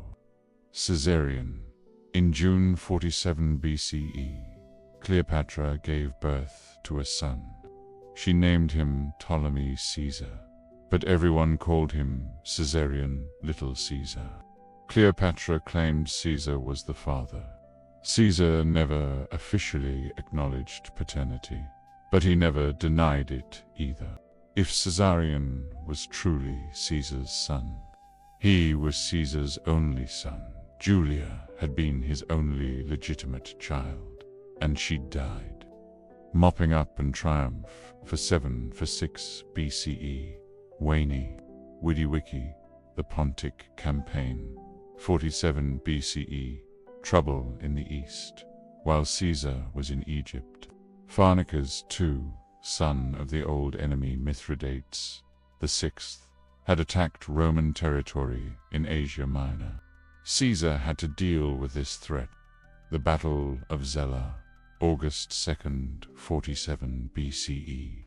Caesar marched to Pontus with a small force.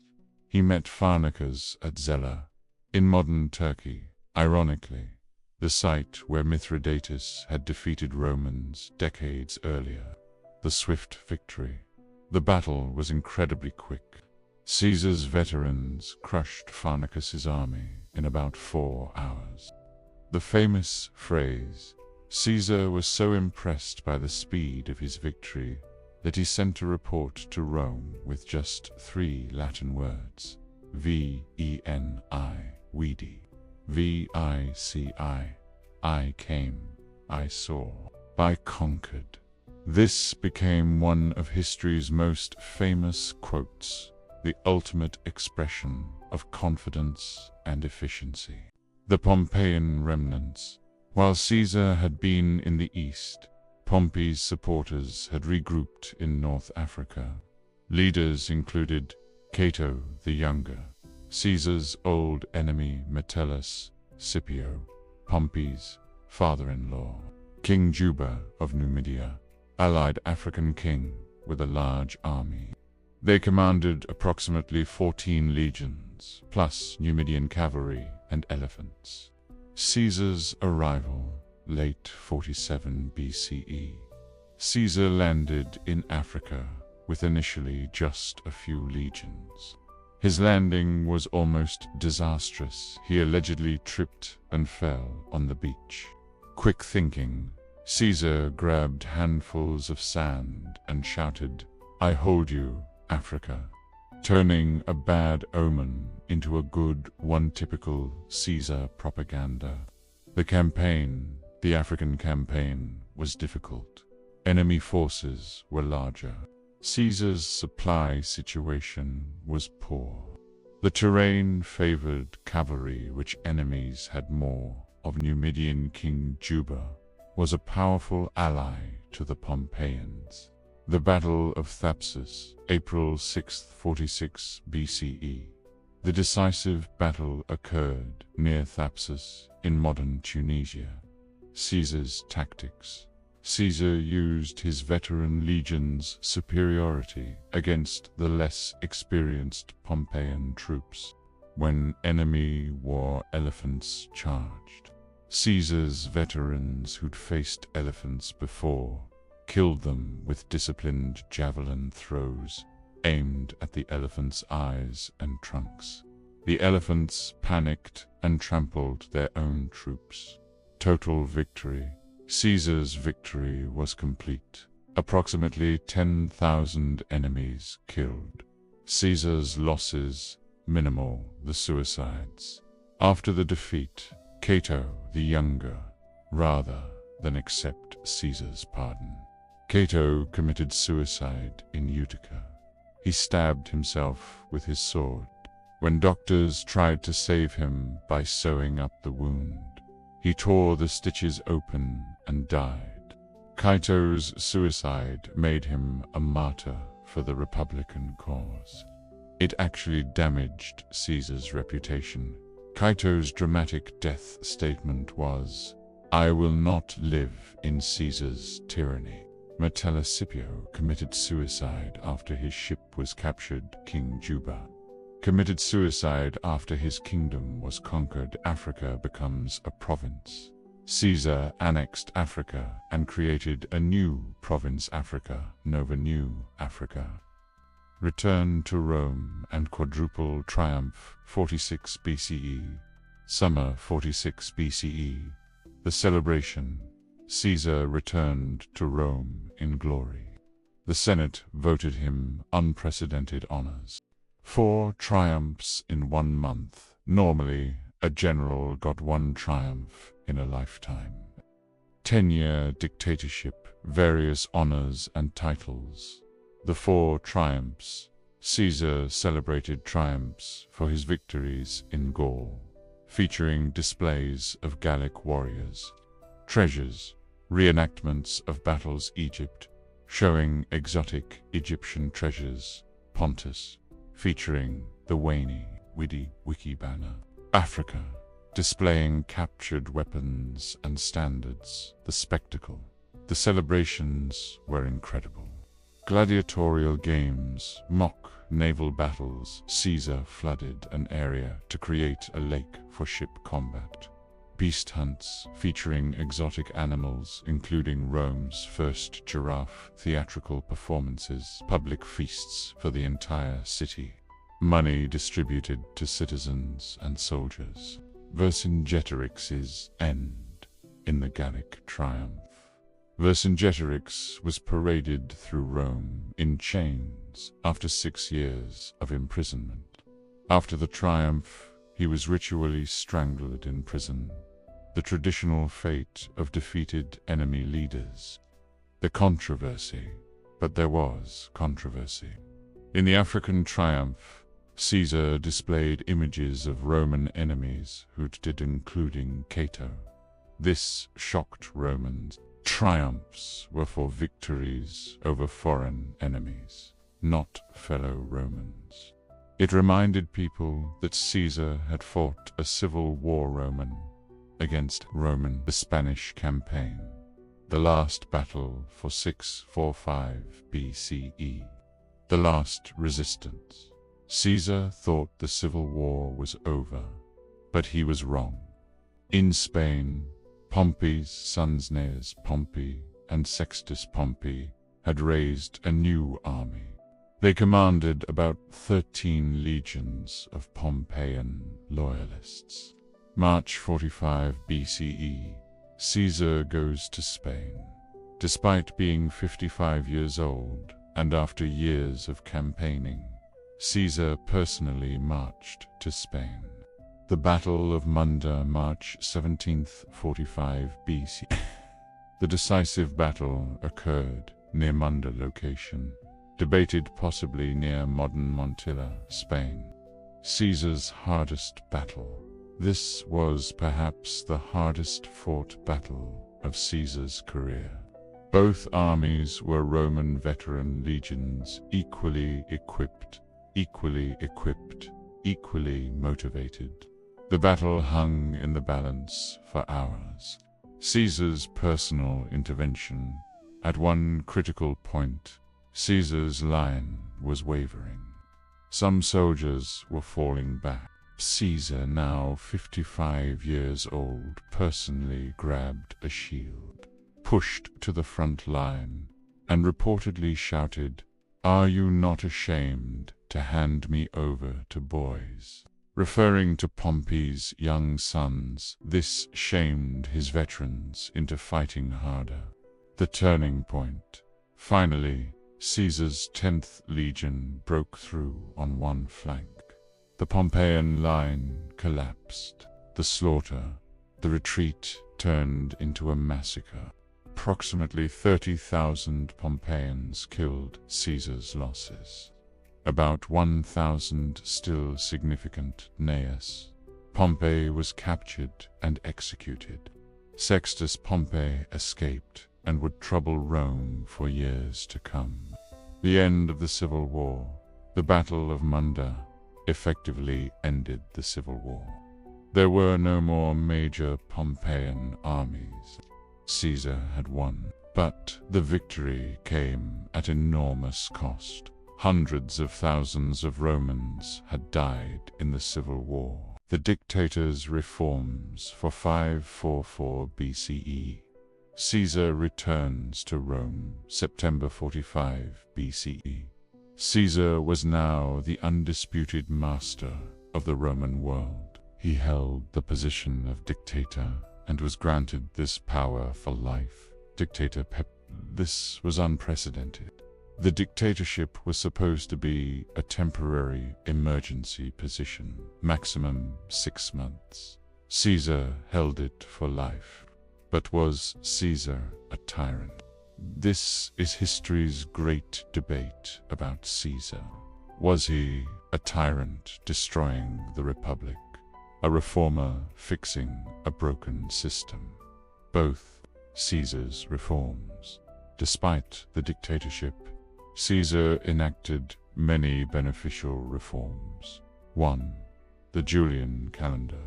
Caesar reformed the chaotic Roman calendar with the help of Egyptian astronomer Sosigenes. The new calendar, 365 days per year, leap year, every 4 years, 12 months. This Julian calendar, with minor modifications made by Pope Gregory XIII in 1582, is essentially what we still use today. The month Quinctilius was renamed Julius July in Caesar's honor. 2. Administrative reforms increased the Senate from 600 to 900 members, adding his supporters.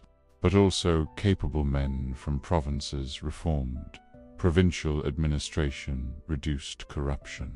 Established colonies for his veterans in provinces, reformed debt laws, providing debt relief, reformed grain distribution, reducing abuse. 3. Urban reforms. Improved Rome's infrastructure, planned a massive library, planned to drain the Pontine marshes, swamps near Rome that bred malaria, improved traffic laws in Rome. 4. Clemency policy. Caesar continued his policy of clementia clemency.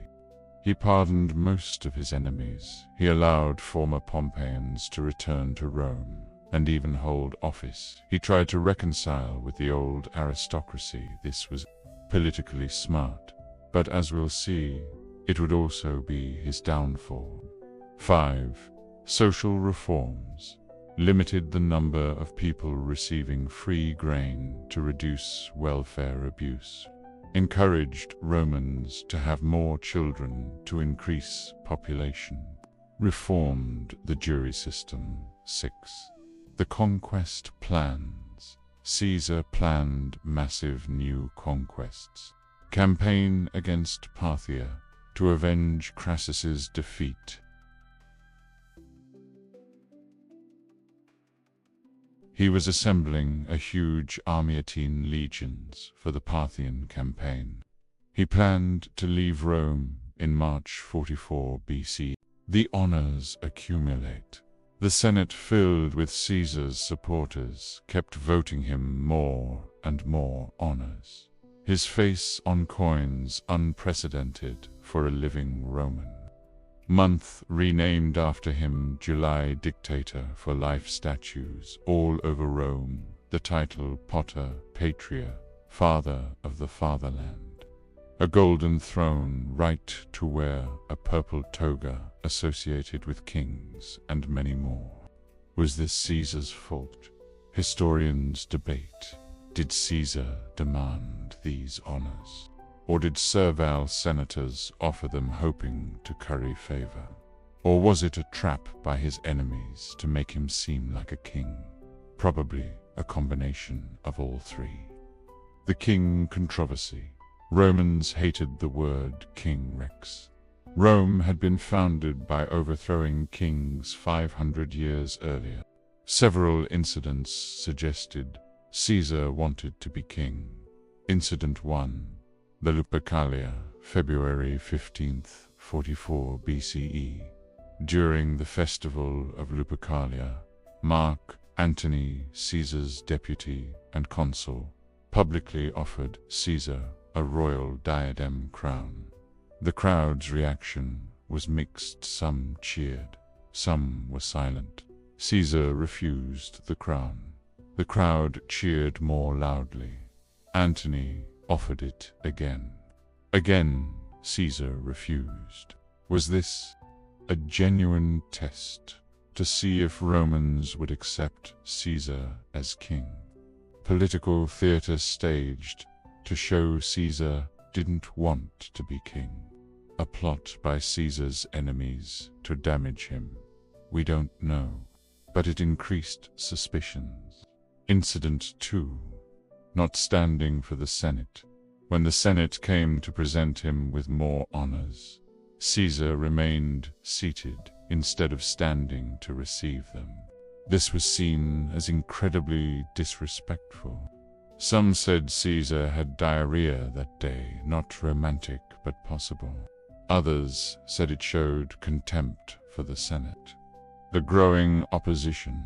A group of senators began meeting secretly.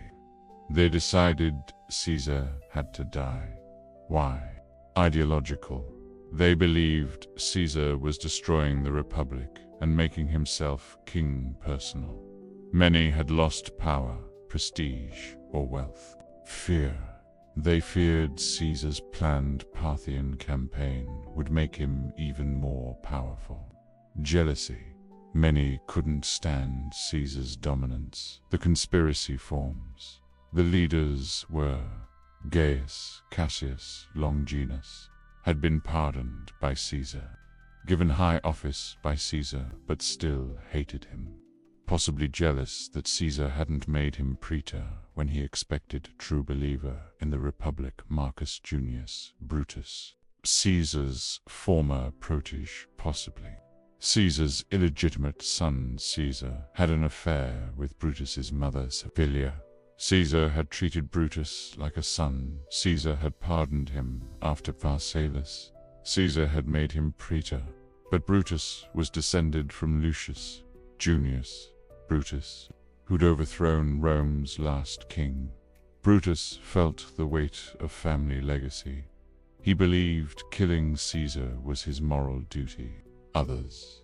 Eventually, the conspiracy grew to include approximately 60 senators.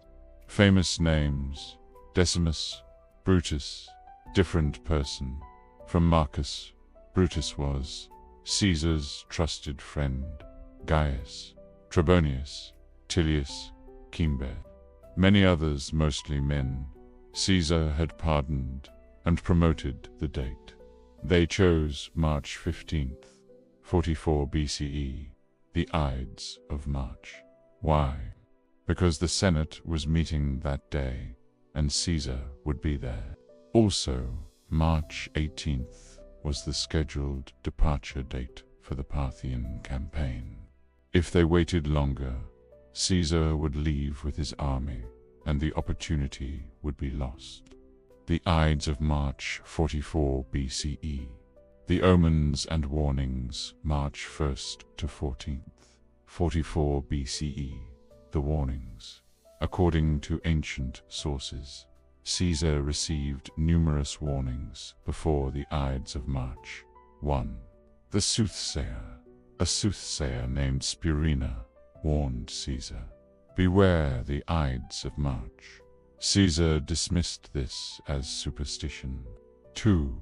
Calpurnia's dream. On the night of March 14th to 15th, Caesar's wife Calpurnia had a nightmare. She dreamed that she was holding Caesar's murdered body. Are different sources that the pediment of their house collapsed. Another version that Caesar was stabbed many times. She woke up terrified and begged Caesar not to go to the Senate that day. 3. Animal sacrifices. The priests performed sacrifices that morning. The omens were bad. The sacrificial animal had no heart or a malformed heart. This was considered a terrible omen. 4. Written warning.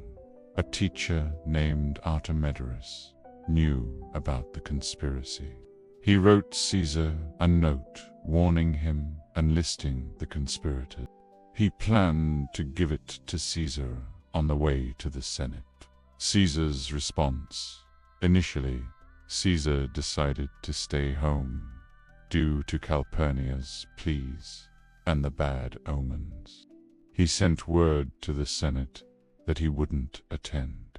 Decimus Brutus intervenes. But Decimus Brutus, the conspirator who was Caesar's trusted friend, came to Caesar's house. He used clever arguments. The Senate has gathered to vote you more honors. You can't insult them by not showing up. They'll mock you for being afraid of your wife's dreams. If you don't feel well, at least come and dismiss them in person. Besides, some will say you're becoming a tyrant if you ignore the Senate. These arguments, especially the last one, convinced Caesar. He decided to go. Morning of March 15th, 44 BCE, Caesar left his house and walked to the Senate meeting. The Senate was meeting in the theater of Pompey, ironically, built by Caesar's dead rival, in a hall called the Curia of Pompey. The walk to the Senate. On the way, Artemidorus tried to hand Caesar the warning note, but Caesar was surrounded by people giving him petitions. He took the note but didn't read it. He had many documents in his hands. According to some sources, Caesar saw Spurina, the soothsayer who'd warned him, and joked, "The Ides of March have come." Spurina reportedly replied, "Aye, Caesar, but not gone." Mark Antony detained. The conspirators were worried about Mark Antony, Caesar's loyal friend and consul.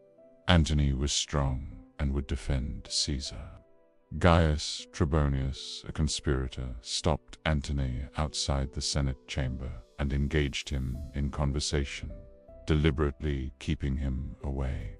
Inside the Senate, Caesar entered the chamber and sat in his golden chair. The conspirators had positioned themselves around the room. The signal, the plan. Tullius Cimber would approach Caesar with a petition.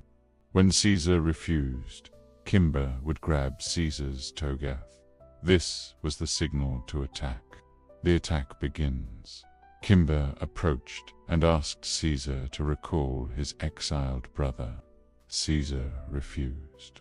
Cimber grabbed Caesar's toga and pulled it down, exposing his neck. Caesar's last moments. Publius Cerilius Casca struck first, but was nervous. His knife strike was weak and only wounded Caesar's neck, shoulder. Caesar reacted instantly.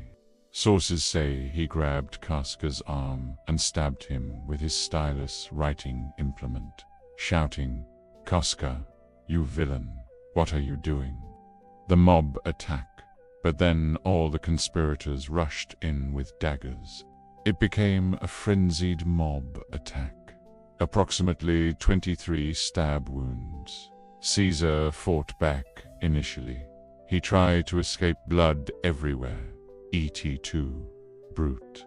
According to Shakespeare, Caesar's last words to Marcus Brutus were, "Et2, brute, and you, Brutus." But this is probably Shakespeare's invention. Ancient sources, Suetonius, say Caesar's actual last words were in Greek to Brutus. Kappa Alpha Sigma, Tau Y. Kappa Nu, Omicron Nu, Chi Su, Tenon, equals you too, child. Or Caesar may have said nothing at all. The death. When Caesar saw Brutus among the attackers, he reportedly stopped fighting back. He pulled his toga over his head. Romans considered it shameful to die with your face exposed and fell at the base of Pompey's statue. Caesar died at the foot of his old rival's statue, one of history's great ironies. The aftermath: the conspirators stood over Caesar's body, holding their bloody daggers high, shouting, "Liberty, freedom, tyranny is dead." They expected the Senate and people to celebrate, but no one celebrated. Instead, the senators fled in terror. The people of Rome were shocked. Confusion and fear spread through the city. Caesar's body lay bleeding on the Senate floor. Eventually, slaves carried him home on a litter, one arm hanging down. The autopsy: according to the physician Antistius, of the 23 wounds, only one was fatal, a wound to the chest that pierced his heart. Caesar was 55 years old, or 56. Sources differ slightly when he died. The immediate aftermath: March 15th to 20th, 44 BCE, chaos in Rome. The conspirators had no real plan for after the assassination. They'd assumed Romans would welcome Caesar's death as liberation from tyranny. They were wrong. The conspirators barricade, realizing they were in danger. The conspirators barricaded themselves on the Capitoline Hill with gladiators for protection. Mark Antony takes charge. Mark Antony, Caesar's consul and deputy, seized the initiative. He took possession of Caesar's papers and will. He took control of Caesar's treasury. He negotiated with the conspirators. He prevented immediate civil war. The Senate debate, March 17th, 44 BCE. The Senate met to decide what to do. Cicero, the famous orator who wasn't part of the conspiracy but sympathized with it, proposed grant amnesty to Caesar's assassins' honor, all of Caesar's acts and appointments, to prevent chaos this past. It was a compromise, neither punishing the conspirators nor honoring Caesar's murder. Caesar's will, Antony revealed. Caesar's will. It contained shocking provisions. 1. Adoption of Octavian. Caesar had adopted his 18-year-old great-nephew, Gaius Octavius, later known as Octavian Augustus, as his son and heir. No one had expected this. Octavian was young and relatively unknown. 2. Money to the people. Caesar left 300 sesterces to every Roman citizen, a significant amount, several months' wages. 3. Gardens to the public. Caesar's gardens across the Tiber River were bequeathed to the people of Rome as a public park. This will turn public opinion. Romans realized Caesar had been generous even in death. The funeral, March 20th, 44 BCE. Caesar's funeral became a turning point. Antony's speech. Mark Antony gave the funeral oration. Ancient sources describe it as an emotional, brilliant piece of rhetoric. Shakespeare later dramatized it in Julius Caesar. Antony read Caesar's will aloud, displayed Caesar's blood-stained toga, showed the stab wounds in Caesar's body, praised Caesar's accomplishments and generosity, subtly turned the crowd against the conspirators. The mob's rage. The Roman mob was inflamed. They burned Caesar's body in the forum, not at the designated place, used furniture, benches, anything combustible to build a massive pyre. Tried to burn down the houses of Brutus, and Cassius murdered a poet named Helvius Cinna, confusing him with a conspirator named Cornelius Cinna. The conspirators flee, realizing Rome was now hostile. Brutus, Cassius, and the other conspirators fled the city. Their liberation of Rome had turned into their own exile. The man, Julius Caesar, was one of the most remarkable individuals in history. Military genius, conquered Gaul, modern France, Belgium, parts of Germany and Switzerland, never lost a campaign, though he lost individual battles. Innovative tactician, exceptional leader who inspired loyalty, political genius, master of propaganda, skilled orator, brilliant coalition builder, revolutionary reformer, writer. His commentaries on the Gallic War are literary masterpieces still studied today for their clear, efficient Latin prose. Reformer, Julian calendar still essentially in use. Administrative reforms that improved the empire's social welfare reforms, the contradictions. But Caesar was also ruthless, killed millions in Gaul, ambitious. Perhaps too ambitious, couldn't accept limitations, arrogant. His supreme confidence offended many. Merciful to Romans, but brutal to foreigners. Did Caesar want to be king? This remains history's great debate. Arguments, yes. Accepted divine honors, became dictator for life. Didn't refuse kingship, clearly his actions destroyed the republic. No. Refused the crown at Lupercalia. Maintained republican forms, claimed to be saving, not destroying. The republic, many honors were voted by the Senate, not requested by him, probably. Caesar wanted supreme power, but was politically astute enough to avoid the hated title king. The impact on history. 1. End of the Roman Republic. Caesar's actions and his assassination led to the Republic's final destruction. His heir, Octavian Augustus, would complete the transformation to empire. 2. The Roman Empire. Caesar's conquests and reforms laid the foundation for the Roman Empire, which would dominate Europe for 500 more years. 3. Western civilization. Through Rome, Caesar's influence shaped law and government, language. Romance languages descended from Latin. Architecture and engineering, military tactics, calendar system. 4. The concept of Caesar. Caesar became synonymous with supreme ruler. German Kaiser, Russian Tsar. The month July, the word Caesarian, section, all derive from Caesar's name. The Avengers.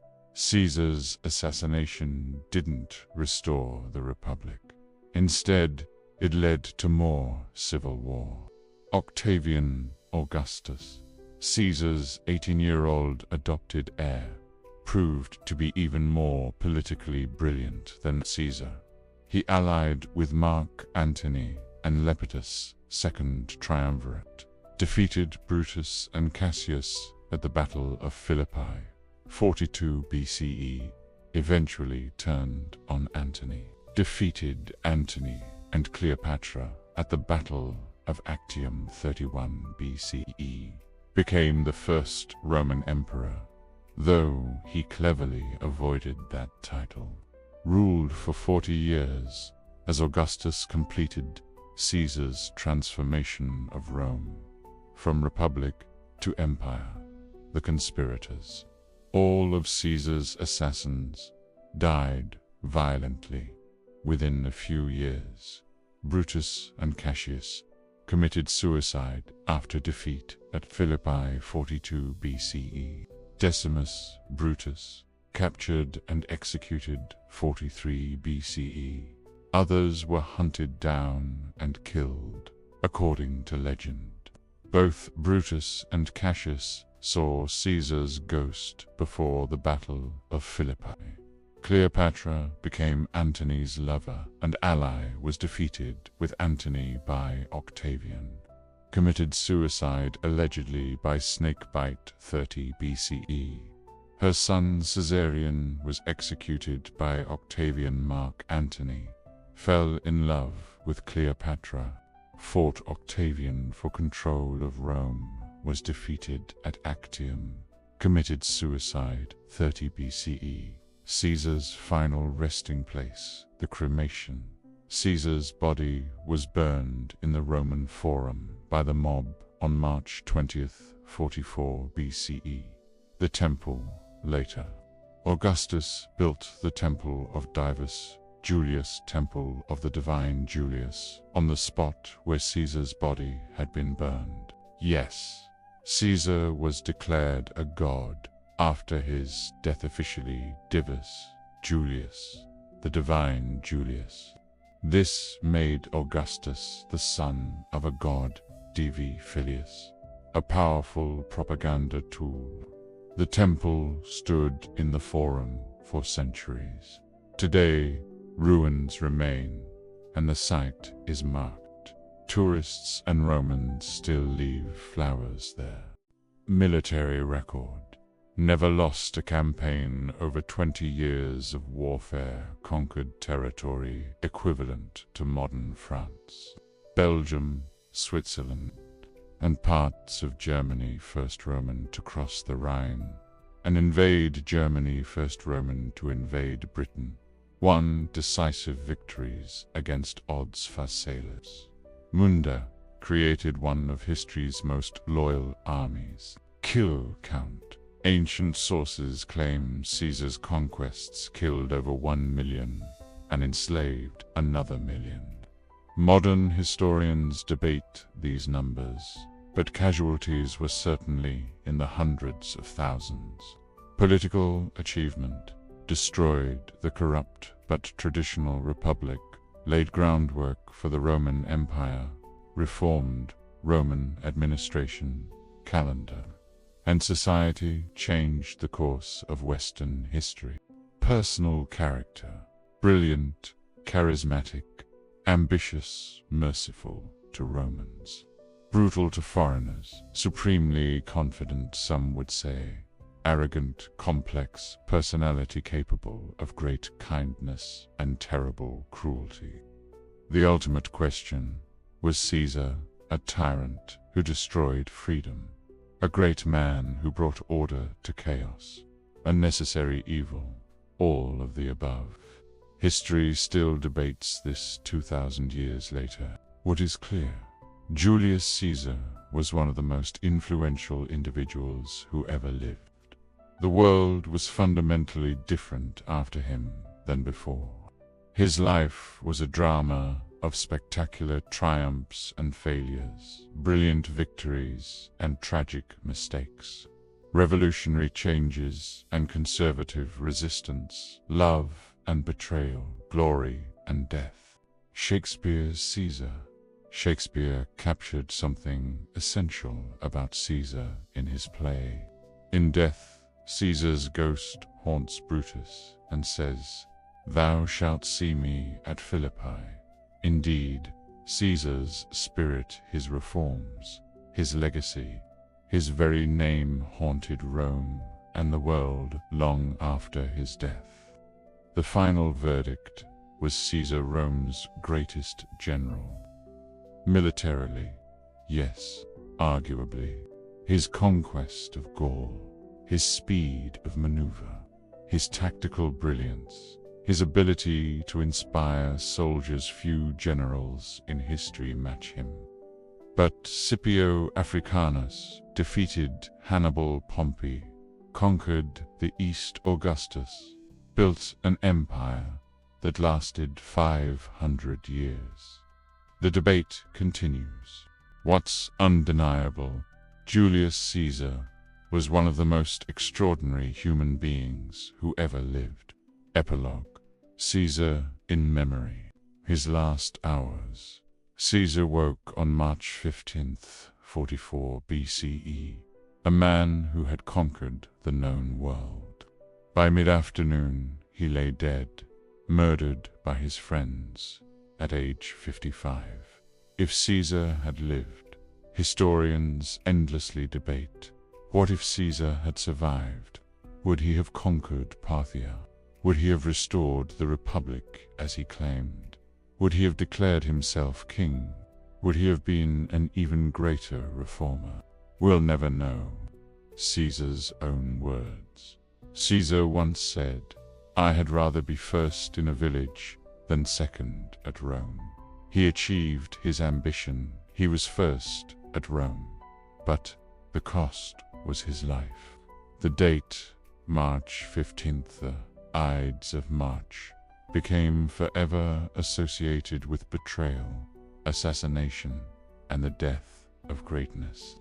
The lesson, perhaps Caesar's story, teaches us that ambition can achieve the impossible. But unchecked ambition can destroy even the greatest power without limits. Breeds resentment. Mercy to enemies may not be returned. Glory and tragedy often walk hand in hand, the monument today. You can visit Rome and see the ruins of the temple of Julius Caesar, the spot where his body was burned, the theater of Pompey complex where he died. His name everywhere, streets, month, names, language itself. The immortality. Caesar wanted immortality. He got it 2,000 years later. We still use his calendar slightly modified, study his writings, analyze his battles, debate his character, tell his story. Veni, vidi, I came, I saw, I conquered. Caesar came to Rome as a poor nobleman's son. He saw the corruption of the Republic. He conquered the known world, and then he died. But his name, Caesar, conquered time itself.